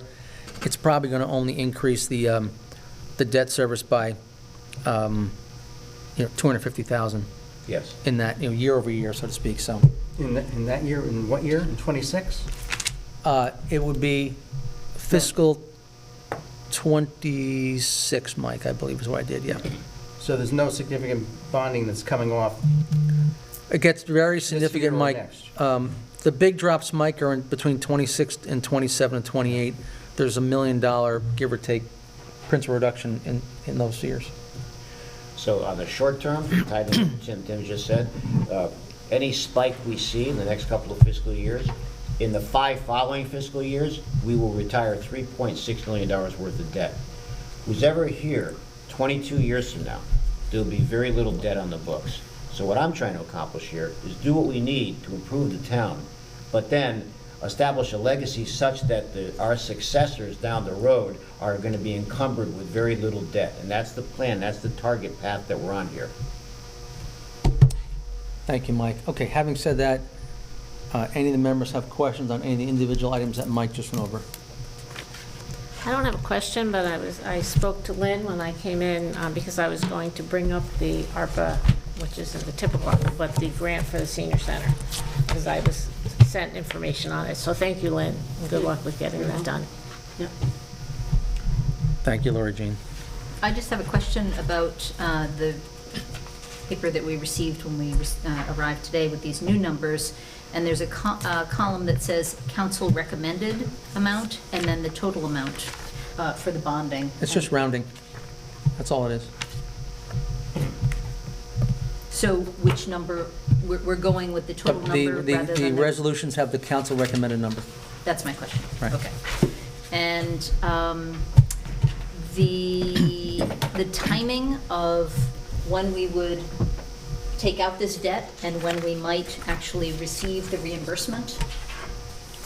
Well, we're looking to bond probably somewhere in November if this gets approved at a town meeting by the residents. So, and the grant reimbursement, we filed for the grants. Lynn, any indication on that? It depends, Mike, on the grant. For example, the steep grant we were talking about for the 4-bay apparatus garage for the Northeast. It is due Friday. I'm applying for it tomorrow. I'm just waiting for some letters of support, and we hear September 29th from OPM whether we get the grant or not. Oh, so we don't actually have all of these grants No. that are down No. here? So that also leads into another point. If we don't get the grants, then a lot of this will be backed out. So some of these projects We do have can't most of them, though. Right. Yeah, we have most of them. But then we will have taken out the debt. Yeah, but Well, we only take that debt out when we have the expenditure, right? We don't have to take we're not going to take all these bands out at once. Right. We've often taken out multiple tranches of bands to support the cost for the projects we have. So I have to trust the finance department not take out a band from money we don't need to expend. yeah, we never do that, exactly, so. But look, we think that we know like the Project Pool Road, that has already been memorialized, I think, Andy, for that $2+ million, so we know that's a go. We think we have a great shot on the steep grants that you see here. We know the library grants out there. If for some reason we don't get the grants, then we have to make a decision, so. Kings Highway was approved through State Local Bridge, and the 5 Mile Brook with the NRCS, that's also approved funding, so. Yeah, steep 2022, which is Playscapes and Town Green Bandstand. That is approved. Temple Pine Senior Housing for the 5.7, that's approved.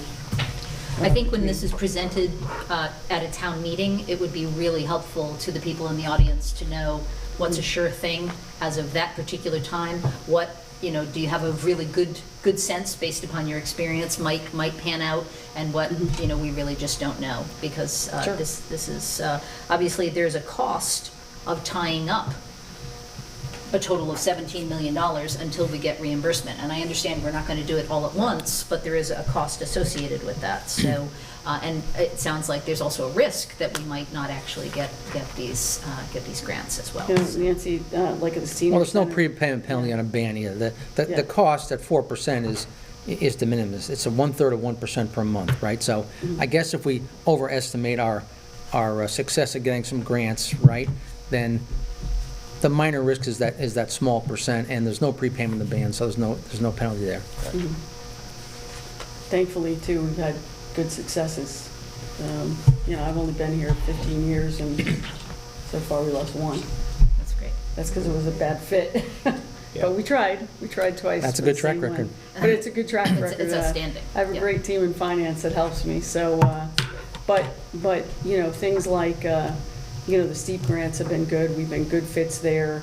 The senior center improvements and ARPA, the van replacement, they'll tell us ahead of time that there is money allotted for North Haven. So we're chasing money that they're setting aside. With the state of Connecticut, and then the Agency on Aging and Disability is saying, it's there, apply for it. I see. Okay. So it's, some of it is, you know, Less you know, risk. kind of what the gentleman, the auditor said, there's no such thing as a sure thing. Mm-hmm. But, you know, we do pursue things that we have a good shot at getting. Great. And in terms of the timing, I see that there's at least one thing here that, two different projects that seem interrelated, which is the Pool Road drainage improvements, and then the Temple Pines Senior Housing Facility improvements. Obviously, those would coincide, and I would imagine they have to be orchestrated in terms of the timing of the two. Well, No, No? not really. They really can be independent. Okay. I mean, they certainly support each other, but yeah, Right. they're really independent. Even though And they Nancy, overlap the senior geographically. housing is, with the exception of, you know, moving a trash container and equipping it for the first time ever with an emergency generator. It's a 30-unit subsidized housing for seniors. So all of the stuff we're working on is pretty much inside. Oh, There's going to okay. be some facade work on the outside, but almost all of that work initially for the 30 apartments is work on the inside. On the inside, okay. And, you know, we've already got the go-ahead from the state to repair the elevator, which we've already done, you know, because we had a good track record, so they gave us money ahead of time for reimbursement, and we've been doing really well. So if you think about the two things, the majority of the work really is almost inside that box. Got it. Yeah, So and we that- already so that's issued the in notice to proceed, so. And the drainage improvements are, you know, within our right-of-way. Right. You know, within the town On the right-of-ways. roadways, got it. And the lighting of the athletic fields, I know Mr. Frieda mentioned that that's not part of the $3.5 million bonded project. Was that originally part of that? Yes, it was. Oh, it was? Yeah, due to inflation, we basically took the lighting and put it as an ad alternate in the package. I see. And, you know, unfortunately, we got to a point where the bids came in, and, you know, the problem with those fields, the Brozeck softball and the baseball field, is that there's about 18 light bulbs out, and they've been out for a couple of years, I so see. we haven't had night games on those fields. I see. So we need lighting. So would you want to refurbish the two fields going forward and not have lighting? Of course not. So we pulled it out as an ad alternate, and we had the opportunity in a menu format to see what we could afford. We just couldn't afford it. So, you know, we asked for it to respectfully be included in this package. And the lighting is replacing the lighting or just No, replacing the it's bulbs? basically bringing up to the new LED standards Ah. and modified so that you don't have the high glare. Right. But again, what you do for boys baseball, you do for girls softball. It's called Title IX. So you replace lighting on the baseball field, you replace it on a softball field. Okay. It's you know, everything is equal. So, we want to refurbish the fields correctly. Right. And, you know, while I wish we had the money, Right. we obviously do. We wish we did have the money, but we just didn't. We came up short. Right. Well, the refurbishing of the baseball field, I think, is a lot more extensive than the refurbishing of the softball field, even if the lighting is the It same. is, but it's still a lot of work, though, I'm believe sure, it or not. I'm I mean, sure, so much but so it's that not we had- one-to-one We had to by any apply means. for a stormwater permit for it, so it's a lot of work, and DEP approved that permit, so. Absolutely. Yeah, Okay. it's gonna be a great project, but there is a need for the lighting. And just one last thing, I know in August, this board normally approves the paving, and I thought I had remembered last year, the paving was bumped up from the annual amount of 2 million up to, I think it was 2.6 million, and then there was talk of it possibly being 3 million this year, and it looks like it's really going to be under 2 million for both July and fall. So I'm assuming that's what we're still talking about, the exact same thing, like the Yes. 10 miles? Well, we cut back some roads, and so we're trying to stay within that 2 million number. So even though it's an inflation on that. So it's less than 10 miles? About 9, what do you think? What do we got, Andy? 9.3, 10.2 maybe? I can tell you exactly. So there's both July and, I assume, September, October, November? Yeah, it's probably 8.5 to 9 miles total. Okay. And we also did some parking lots this year, which is, which we hadn't focused as much on. So there was some of that money went towards the parking lots as well. Got it. Okay, Any other members have questions? that's all I have. Yes, sir. Go right ahead. The WPCA expense, I'm sorry I didn't get the details on that. The examination of the pipes is the I&I study? So, yes, I can give you a little idea of how that works. So there's basically 2 studies. So the I&I study is to identify infiltration and inflow, Okay. which is storm drainage that ends up in the sanitary sewer. Sure. And what's the other one? The SSES is basically to take the results of that I&I study and look at specific areas in town in more depth. So the I&I study identifies that certain areas in town seem to be contributing at a much higher rate than other areas. So the SSES is to focus on those areas where there's excess infiltration and inflow coming into the system. So what they do is they do further testing. So there's smoke testing that's done, there's dye testing, there's TV inspection on the lines. And the idea there is we got to be able to find where that stormwater flow is coming into the system. And in some cases, it could be something as simple as a couple of catch basins that just have to be tied into the sanitary sewer.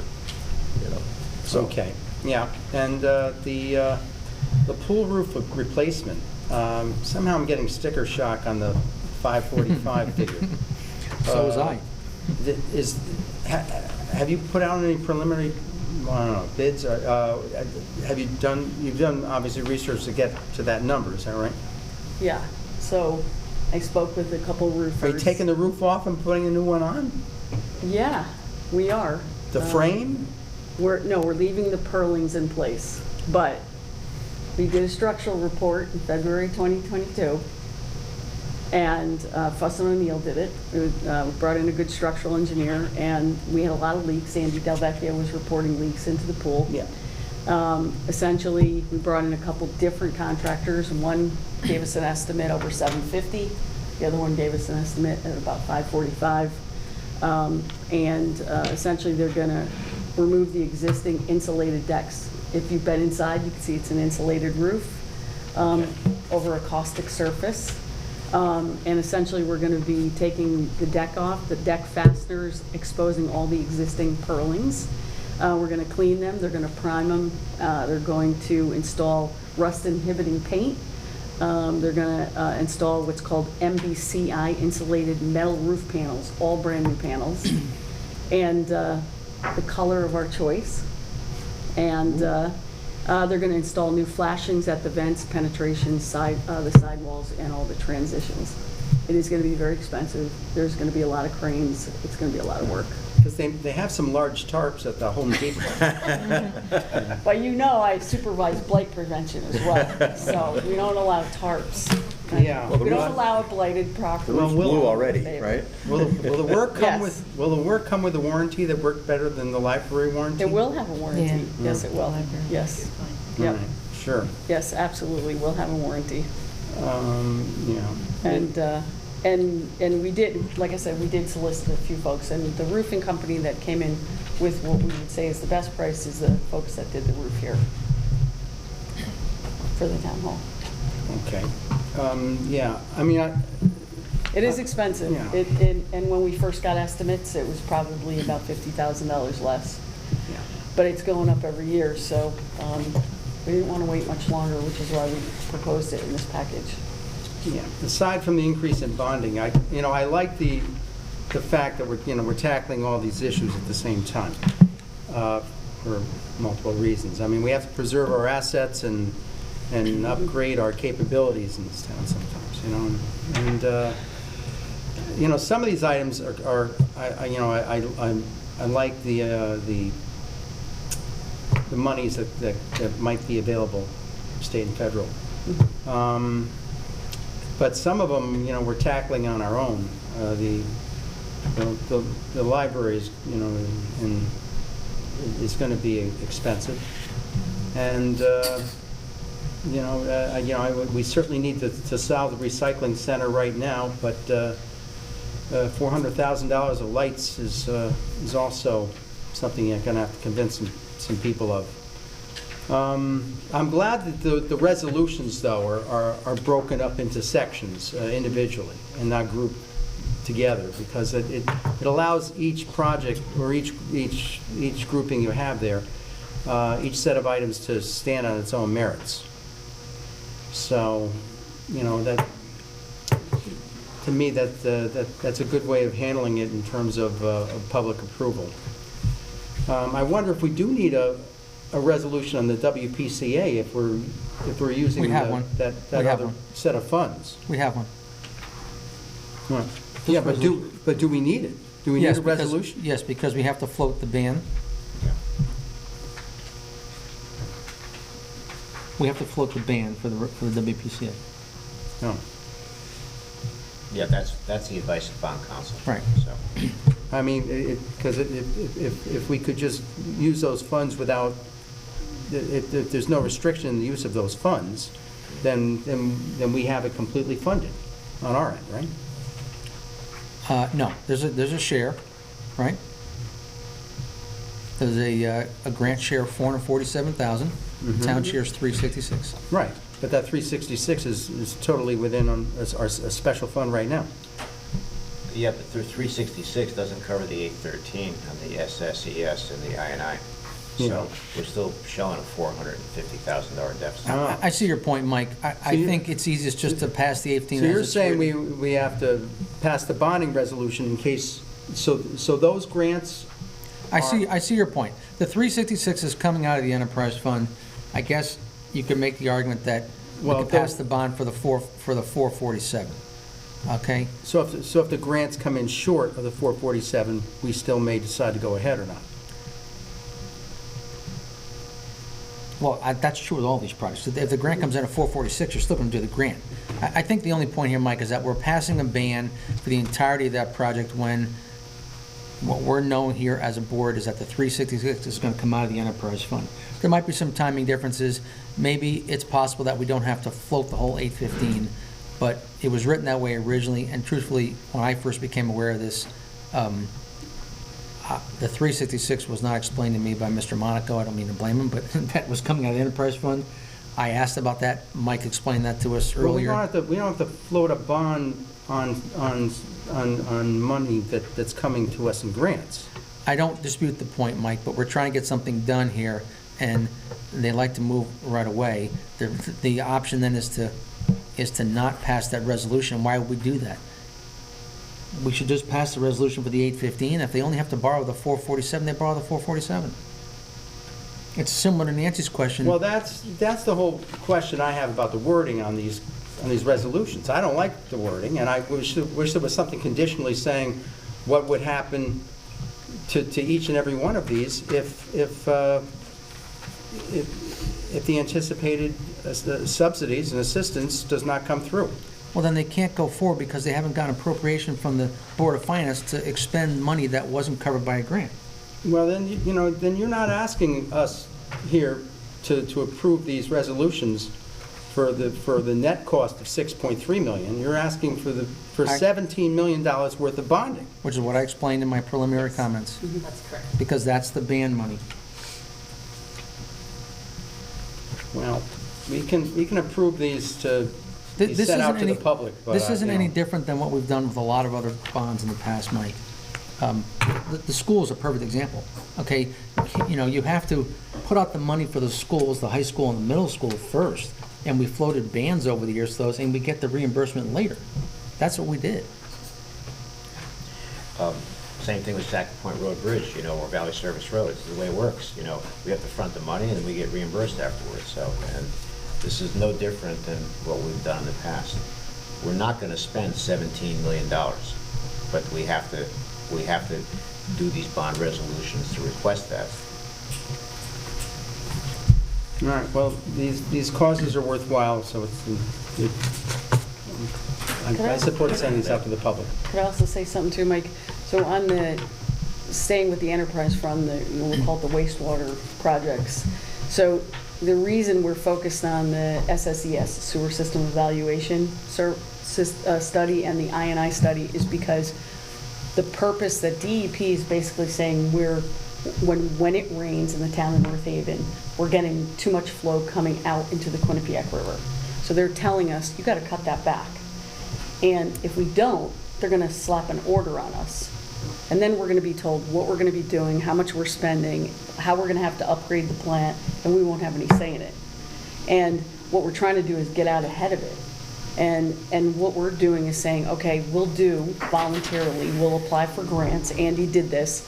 Get the studies set up and start working on all this. And then we say to DEP, look, we're doing what you want us to, and we're applying for grants. So we hire our consultant who pushes constantly, where are we at with the grant funding and reimbursement?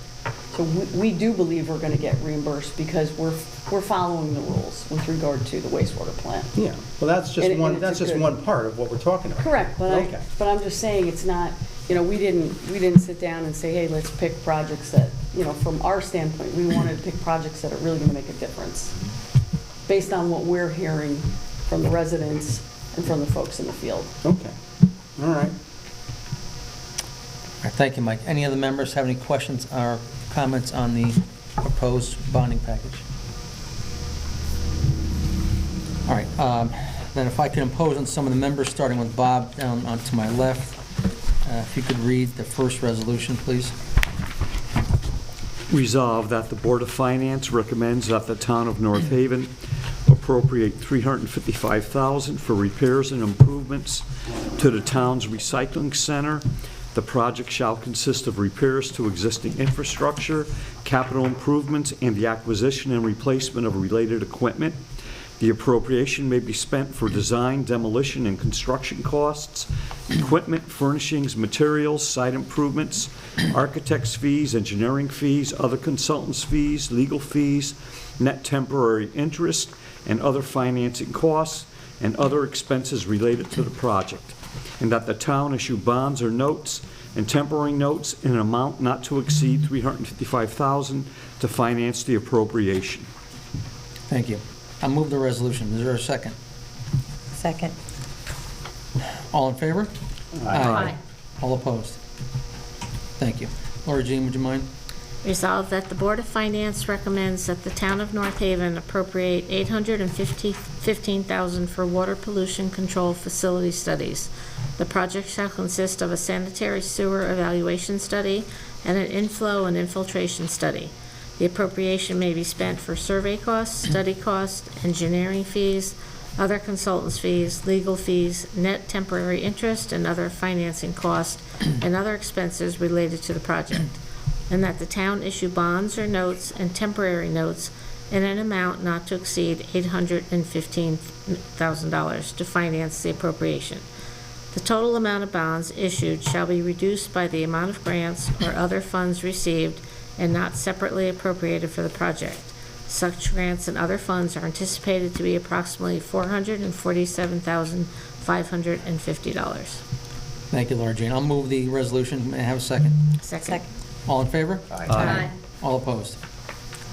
I'll give Mr. Frieda's voice a rest. I'll read the third one. Thank you. Resolved that the Board of Finance recommends that the town of North Haven appropriate $6,407,000 for repairs and improvements to various town roads and bridges. The project shall consist of Pool Road drainage improvements, Kings Highway bridge replacement, Hartford Turnpike head wall replacement, and the milling and paving of various town roadways. The appropriation may be spent for design, demolition, and construction costs, removal of waste materials, paving materials, installation of manholes and drainage risers, traffic protection, including signage, and police and flag personnel equipment, structural materials, site improvements, survey costs, architect fees, engineering fees, and other consultant fees, legal fees, net temporary interest, and other financing costs, and other expenses related to the project, that the town issue bonds or notes and temporary notes in an amount not to exceed $6,407,000 to finance the appropriation. The amount of bonds issued shall be reduced by the amount of grants or other funds received and not separately appropriated for the project. Such grants and other funds are anticipated to be approximately $3,272,000. If I could have a motion, please. Second. Make a motion to accept the resolution? Second? Second. All in favor? Aye. All opposed? Oh, me. Resolved, the Board of Finance recommends that the town of North Haven appropriate $193,000 for the 5-mile Brook Channel Clearing Conservation Project. The appropriation may be spent for design, construction, equipment, materials, site improvements, architecture fees, engineering fees, other consultants' fees, legal fees, net temporary, oh my God, I can't say that word, temporary interest and other financing costs and other expenses related to the project, and that the town issue bonds or notes and temporary notes in the amount not to exceed $193,000 to the finance the appropriation. The total amount of the bonds issued shall be reduced by the amount of grants or other funds received and not separately appropriated for the projects. Such grants and other funds are anticipated to be approximately $148,000. I'll move the resolution. May I have a second? Second. All in favor? Aye. Anyone opposed? Mike, if you wouldn't mind reading the next one, please. You know, I would have moved all these as drafted, by the way, as a group. I don't think we can do that, actually, but go ahead. Okay, resolved that the Board of Finance recommends the town of North Haven appropriates $751,000 for various repairs and improvements to sports and recreation facilities. The project shall consist of repairs and improvements to playscapes, town green bandstand, and the repairs and installation of lighting at town athletic fields. The appropriation may be spent for design, demolition, and construction costs, equipment, materials, site improvements, survey costs, architect's fees, engineering fees, other consultants' fees, lots of fees, legal fees, net temporary interest, and other financing costs, and other expenses related to the project. And that the town issue bonds or notes and temporary notes in the amount not to exceed $751,000 to finance the appropriation. The total amount of the bonds issued shall be reduced by the amount of grants and other funds received and not separately appropriated for the project. Such grants and other funds are anticipated to be approximately $282,000. Thank you, Mike. I'll move the resolution. If I could have a second. Second. All in favor? Aye. Anyone opposed? No. I have a question. Are the lawyers getting paid by the word on these resolutions? Thank you for the editorial. Nancy, if you wouldn't mind handling the next one, please. Certainly. Resolved that the Board of Finance recommends that the town of North Haven appropriate $5,700,000 for repairs and improvements to the Temple Pines Senior Housing Facility. The project shall consist of interior and exterior repairs and improvements to windows, the roof, building systems, heating and cooling, exterior grounds, and other related structural and site work. The appropriation may be spent for design, demolition, and construction costs, equipment, furnishings, materials, site improvements, survey costs, architect's fees, engineering fees, other consultants' fees, legal fees, net temporary interest, and other financing costs, and other expenses related to the project. And that the town issue bonds or notes and temporary notes in an amount not to exceed $5,700,000 to finance the appropriation. The total amount of bonds issued shall be reduced by the amount of grants or other funds received and not separately appropriated for the project. Such grants and other funds are anticipated to be approximately $5,700,000. All right, thank you, Nancy. I move the resolution. May I have a second? Second. All in favor? Aye. All opposed? Bob, if you would mind here on the last one, please. Resolved that the Board of Finance recommends that the town of North Haven appropriate $2,745,000 for repairs, improvements, and replacements to various town buildings.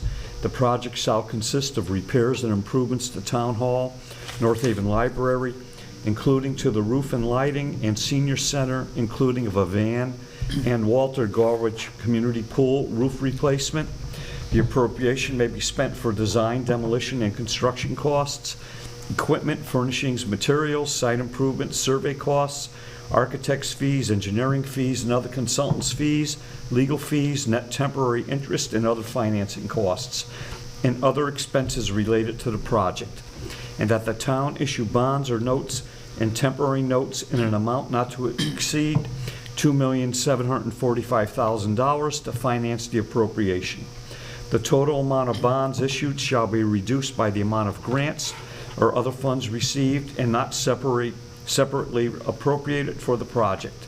Such grants and other funds are anticipated to be approximately $841,000. Thank you, Bob. I'll move the resolution. Second, please. I'll second. All in favor? Aye. Anyone opposed? All right, thank you, everyone. I just have one question. In Yes. all of this language, we are not actually articulating the total amount of the whatever term bond that we are actually asking the people of North Haven. That's at the discretion of the Finance Department, and we don't do that. So we're just asking the public ultimately to do the math. No, there's no math that can be done, since they don't know the terms of the bonds or the interest rate that we might receive. No. What I'm saying is, we're telling them, this is the total amount that we're taking out in a bond, and this is the amount that we expect, with some confidence level, to be reimbursed from a grant. What we're not disclosing in any of these resolutions is the town share. Well, that sure does. It says right here, the last sentence, that we expect to be reduced by the amounts in the last sentence in each one of the resolutions. Yeah, again, as I said, what we're telling them is, this is the total amount that we're taking out in a bond. Yeah. And we are disclosing in that last sentence the amount that we expect to be receiving from a grant. Yeah. What we're not disclosing in each of these resolutions is the amount of the town share that will be paid over some period of time. I guess that's correct. This was written by the lawyers. I guess someone's going to have to do the simple math of subtracting the two numbers. That's my question. Yeah. Yeah. Okay, thank you. Okay. But I'll be presenting this same presentation at the meeting, showing Yeah. the total aggregate amount. Yeah, so the town share is flexible depending on how much we get. Right. Correct. Because There could be numbers- some, variation depending upon what we get for Some- grants. That's correct. Some of the funding is there, right, such as the housing money. So, yeah. Right. If you're not staying, thank you very much for what you did tonight. All right. Thank you. Thank you, Lynn and Libby. All right, our final piece of formal business this evening is our annual budget transfers. I think most of the members know that, I believe it's by state statute, but hopefully I got that right. We have to zero out our budget lines, and we do that really in three different ways. One is to pass a resolution which transfers amounts under $20,000, and that would be both within the department and among departments. We're going to have a second resolution which transfers amounts above $20,000 within the same department, and a third resolution which will transfer amounts above $20,000 and among the various departments. And then actually there's a fourth resolution that pertains to the Board of Selectmen. You have a one-page document which was updated, by the way. There was a slight change in the numbers based from what you got in your package. There is no separate listing of the amounts that are under $20,000, which, if you've got your resolution in front of you, is the $415,000 amount. You do have a breakdown of the $986,000, which is the amounts above 20 and within the same department. And you also have a breakdown of the $581,000, which is the amounts above $20,000 and transferred among the departments. If there's any questions before we go to the resolutions, then maybe Ingrid could help us, but that's all I have for you on those three items. Yeah, I just have a quick question. And again, this is just based upon the document that we were provided that shows the to and from, that basically, That's not for this year. I was just as confused as you were. That is for the 23 fiscal year. yeah, that's what we're voting on, the 2022, 2023 I'm sorry. fiscal year. Yes, go ahead. Yeah. No, yeah, go ahead. Correct. Right. So this document actually shows for each line item in the budget, whether the line item is basically underexpended, which would be the from column, or overexpended, which is the to column. Meaning, if it's overexpended, they need money from other line items to be transferred into that particular line item to cover the costs, right? So the bottom line of all of this is that we were, if you looked at the very last page, we were $2 million overspent and $3 million underspent. So, a net benefit of $1 million underspent. But what, I guess my question is, we should have listed here in this document any line item expenditure that is over $20,000 in either the to or the from column. Is that correct? No, the to column. Shouldn't it be both? Because ultimately, if you have a line item or even a department that is significantly underspent, you're transferring the money out of that department by the amount that it's underspent. We can ask Ingrid, but I believe I don't think you're right. I think it's either the to or the from, but I'll defer to Ingrid. So Yes, this is how it has been structured throughout the years, it's the same report. Mhm. That's what we followed, but I can certainly work with them to figure it. But they made out, so that's the way we do it. So for example, like the contingency fee, it's a line item, this last year, we only spent it on one truck. So it was $300,000, so obviously we took that remaining $247,000 and we transferred it out in order to cover other departments, right? Not necessarily. It depends where you got the transfer. We go through each department first, and then you go through the other lines that need to do inter-department transfers. Okay, so I guess that's the question, is within from, you don't know whether it's just within the department or to other departments. If it's within the department, we don't need to vote on it. If it's to other departments, we do. And that's the thing that's not obvious from this form. And I'm happy to speak with you later, Ingrid, about, what the things that I found. Yeah, I think these resolutions more or less just cover the shortages, not the overages. Whether they should or not, that's your question. Again, it's talking That about is- budget transfers in excess of $20,000. It doesn't say only You're right. transfers to cover, Shortages. a shortage. Exactly. Well, actually, Mike, I know I said what I said a minute ago, but I would think you wouldn't transfer a negative number, you would only transfer the positive numbers, correct? The list we have here on this page is I mean, they're all is- positive numbers, so it's really just a question of whether it's under or over. is where the money's going to. Yeah. Not where it's coming from.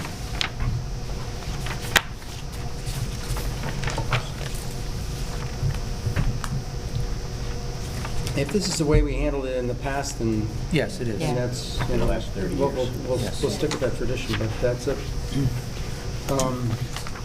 Maybe in the future, we should look to change some of the wording in these resolutions to be more specific about what these transfers represent.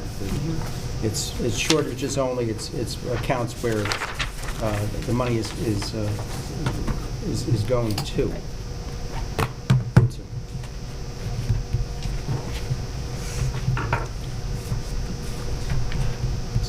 As long as that's made clear at the public meeting. it's Yeah, when you fine. add up the three numbers, sorry to interrupt you, Mike, I round a little bit, you get 1,984,000, which is the, the two, which is the positive numbers, which is what this report shows. Yes. Right. So it would be for credits, not debits, is that it? I will not opine on that at this moment. I will just read the Okay. resolution. Yes, sir. I'll read the first resolution, please. Resolved that the Board of Finance approves adjustments in the appropriations of certain line items in the fiscal year 22-23 budget, transferring amounts under $20,000 to accounts as follows. Budget transfers, $415,322. If I could have a motion, please. Motion to accept. Second? Second. All in favor? Aye. Aye. Any opposed? Thank you. Resolved that the Board of Finance approves adjustments in the appropriations within the same department in the fiscal year 22-23 budget, transferring amounts over $20,000 to accounts as follows. Budget transfers, $986,867. If I could please have a motion. So moved.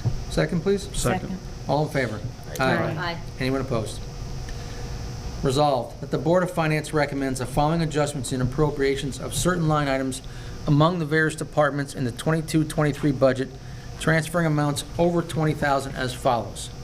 Budget transfers, $581,580. If I could have a motion, please. Motion to accept. Second, please. Second. All in favor? Aye. Thank you. I And fin- oppose. I'm sorry, one opposed? Yeah, that- One opposed. That's the one that doesn't say two accounts. Mhm. That's good. That's good. That's good. Good pickup. Stick with me. All right, if I could read the last resolution. Yeah. Resolved that the Board of Selectmen shall be requested to call a special town meeting or include same on the agenda of the annual town meeting for appropriations of certain line items among the various departments in the 2022-2023 budget, transferring amounts over $20,000. If I could have a motion, please. Motion to accept. Second, please. Second. All in favor? Aye. Anyone opposed? All right, thank you. All right, that actually brings us to the, any old business, I'm sorry? Okay, that brings us to the public comment section. If there's anyone who'd like to address the board, Miss Nancy Blimey. Sally Blimey, sorry. I'm over here. I should have said, I guess I should have said Nancy Barrett, at least I could have got the whole thing right.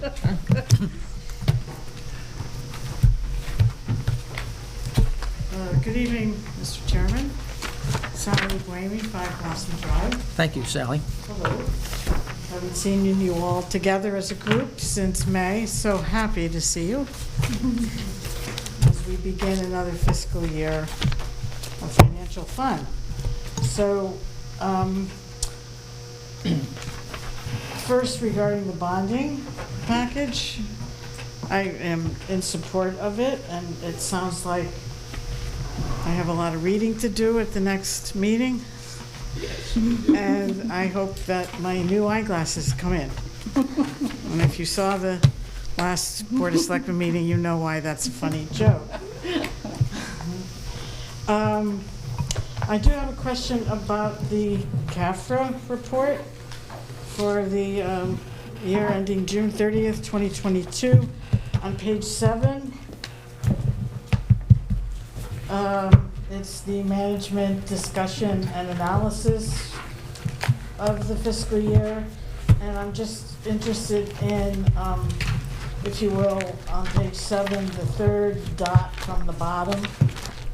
It says the town's governmental funds reported combined fund balance of $15,802,149, a decrease of $4,129,709. And then it goes on to say compared to the prior year. So I looked at the prior year because I have all of these in my little CAFRA library. Last year it was $19,472,140. Mr. Chairman, I have it here if you'd like to see it. But if you subtract the $15,802,149, which is the current reported one here, the difference is 3,669,991 and not 4,129,709. The difference is 459,718. So if that number is off, All right, if you go to page 12, if you don't mind, please, Sally. sure. Go to page 12, and although Joe didn't talk about it, and admittedly, although I read this whole chapter, I didn't catch it either. There was a restatement of $480,000, you'll see at the bottom for the 2021 year. Oh, I missed that. So did I. Okay. All right, Because some of it's the not- columns did say 2021 restated. It's I not didn't know what that meant. quite the same, but, okay, so it doesn't say that on mine. On your what? Page 12. Sally, Under 2021 governmental activities, all the way at the bottom. See where it says restatements? No. Yeah, note Right. 6. See the. This is on the 22 CAFR, not 21. Yes, I'm looking at the 22. Page 12, Yep. second column, Yep, 2021 year, yep, second to last line. okay. Says minus 480, right? Minus 488.79. Yes, right, Okay. okay. Well, then, it's not off 459, it's just off 21,000. All right. I didn't notice that, so thank you for clearing that up. That's why I asked. You guys did do the expenditure report for July of this new fiscal year, and I have a question about the fire department full-time personnel. You might recall that back in February, when this new budget was still in its formulation process, I noticed that the fire, on page 42 of our current brand-new budget, which is the employment table, that the captains, lieutenants, and firefighters, which are the union members subject to the CBA, their total salaries went up $250,000. And I inquired about that because the CBA hadn't been renewed. And back in February, Mr. Frieda told me that is in anticipation of the CBA being approved, which would happen in a couple of weeks. Well, you know, we're almost 5 months, 6 months later. We have not done it yet. So I'm just wondering, you know, first of all, it was very unusual to have an anticipated increase budgeted for. I had never seen that before. For example, the police union went 3 years straight with the exact same salary, all those years of negotiation, and then, of course, we did the CBA last year, and they got their retro pay.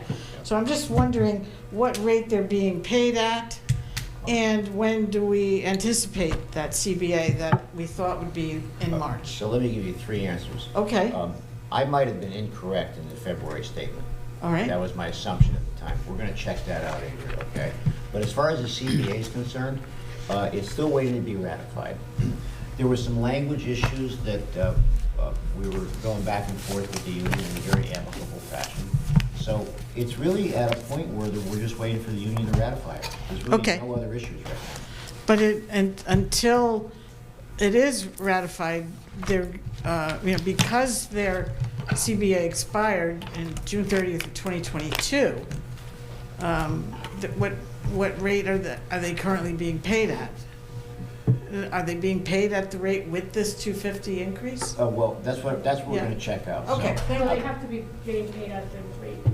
yes, so Okay. that's why I think I might have made a mistake in February with that Okay, statement. well, and again, they will get their raise, They'll get we their know raise, that, yes. but we have to, I've never seen it done in advance of the Right. CBA, and when I see things done different than I've ever seen done before, I like to ask questions about it. And I just wanted to make a comment about something Nancy Barrett raised about the 22-23 revenue report at the top of page 1.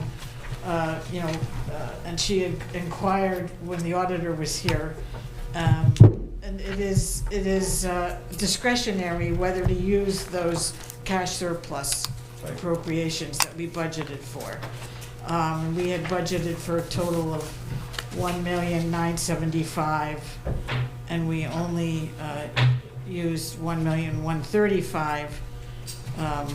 So we only use 57.5%. So I do understand that it is discretionary, but I just wanted to give you guys, for informational purposes only, because I never come to a Board of Finance meeting without all of my records going back many years. The percentage use of the total cash surplus for the last 6 years. Again, 22-23, the year that just ended, 57.5. 21-22 was 91.3. 2021, 100%. 19-20 fiscal year, 104.8%, so we went over. 18-19, 100%, and 17-18, 99.5%. So I think that it was certainly meritorious of Mrs. Barrett to inquire why we only use 57.5, because historically, we've used almost all of it, if not more. So, did I hear you say, Michael, that you're gonna be meeting with the bonding folks again? So you don't have to answer this, or you don't want to? Since it is discretionary, there must have been reasons to leave that 840 in there. Our CAFRA reports, I believe, 8.91% fund balance, which is a healthy number, one of our healthiest numbers in recent years. So was that discretionary decision made to up our fund balance in anticipation of the rating review? No, although it ended up that, they're going to be very happy with the 8.91, but my presentation to the rating agencies will include that we're showing less reliance now on some of the other outside funds, because the rating agencies don't necessarily like the fact that we rely on these outside funds. So over the course of time, I'm going to try to portray a picture that we're less and less reliant on some of the outside funds, including the fund balance. So, and I'm going to make the argument that if we continue to grow even higher, the grand list, more than the 1,367,000 last year, and then come in under expenditures, my argument will be, which I think they'll like, that the town of North Haven is becoming less reliant on using the special funds. That, I think, would be a positive argument. It's not just special funds, but it was our cash surplus unappropriated that we didn't use at all. No, we used that. We used that, yeah. Appropriated, right. It was only 290, but Right. we. You see- Okay, I'm Yeah. not questioning, you said you're painting a picture, I'm not questioning your artistry, you've done very well in giving us AAA ratings, but I just wanted to, because it is such an unusually low percentage, despite the discretionary element to it, it seemed worthy of a little That's a good discussion. question. Thank you. That's all I have. Okay, very good. Thank you, See Ms. you Martin. next month. Thank you. Bye. Oh, Yes, sir. Let's see what he says.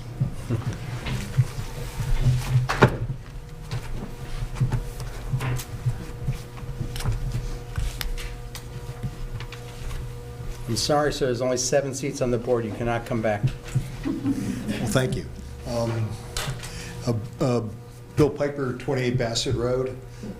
I just wanted to understand, we had a discussion in terms of the surplus of the Board of Education, and that from the Board of Finance standpoint, based on the memorandum of understanding, what's the next step? Bill, you might have missed it, but we did talk about that briefly. Nancy mentioned she was at the Board of Ed meeting and that they did pass a resolution to have the surplus moved into the special fund that we created, and I think I asked Ingrid to please communicate with the Board of Ed, ask them to make a formal request and appear Okay. personally here at the I next just month's wanted to meeting. make sure I understood that, because Yeah. I think under the, based on all the work that the Board of Finance did, Right. all the discussion, it really should come, a formal request should come from actually signed by the Board of Ed to the Board of Finance, which I think at the next meeting, the Board of Finance should approve. I just That's- wanted to make sure that, I didn't quite follow that as what was going to happen. I think that's the expectation of the board. That's the Good. plan. Yeah. And at least that, I think we established that procedure. Right. And then after that, I think comes the routine reporting. So I just wasn't completely clear, based on the discussion. So Correct. thank you very much. Thank you. I think we're all on the same page. Thank you, Bill. All right, we had a relatively long meeting. I'd like to thank all the members. Mike, you're leaning forward. Don't know why. Motion to adjourn, please. Make a motion. Second. All in favor? Aye. Aye. Thank you. Very good. The preceding program is brought to you in part through a grant from the town of North Haven.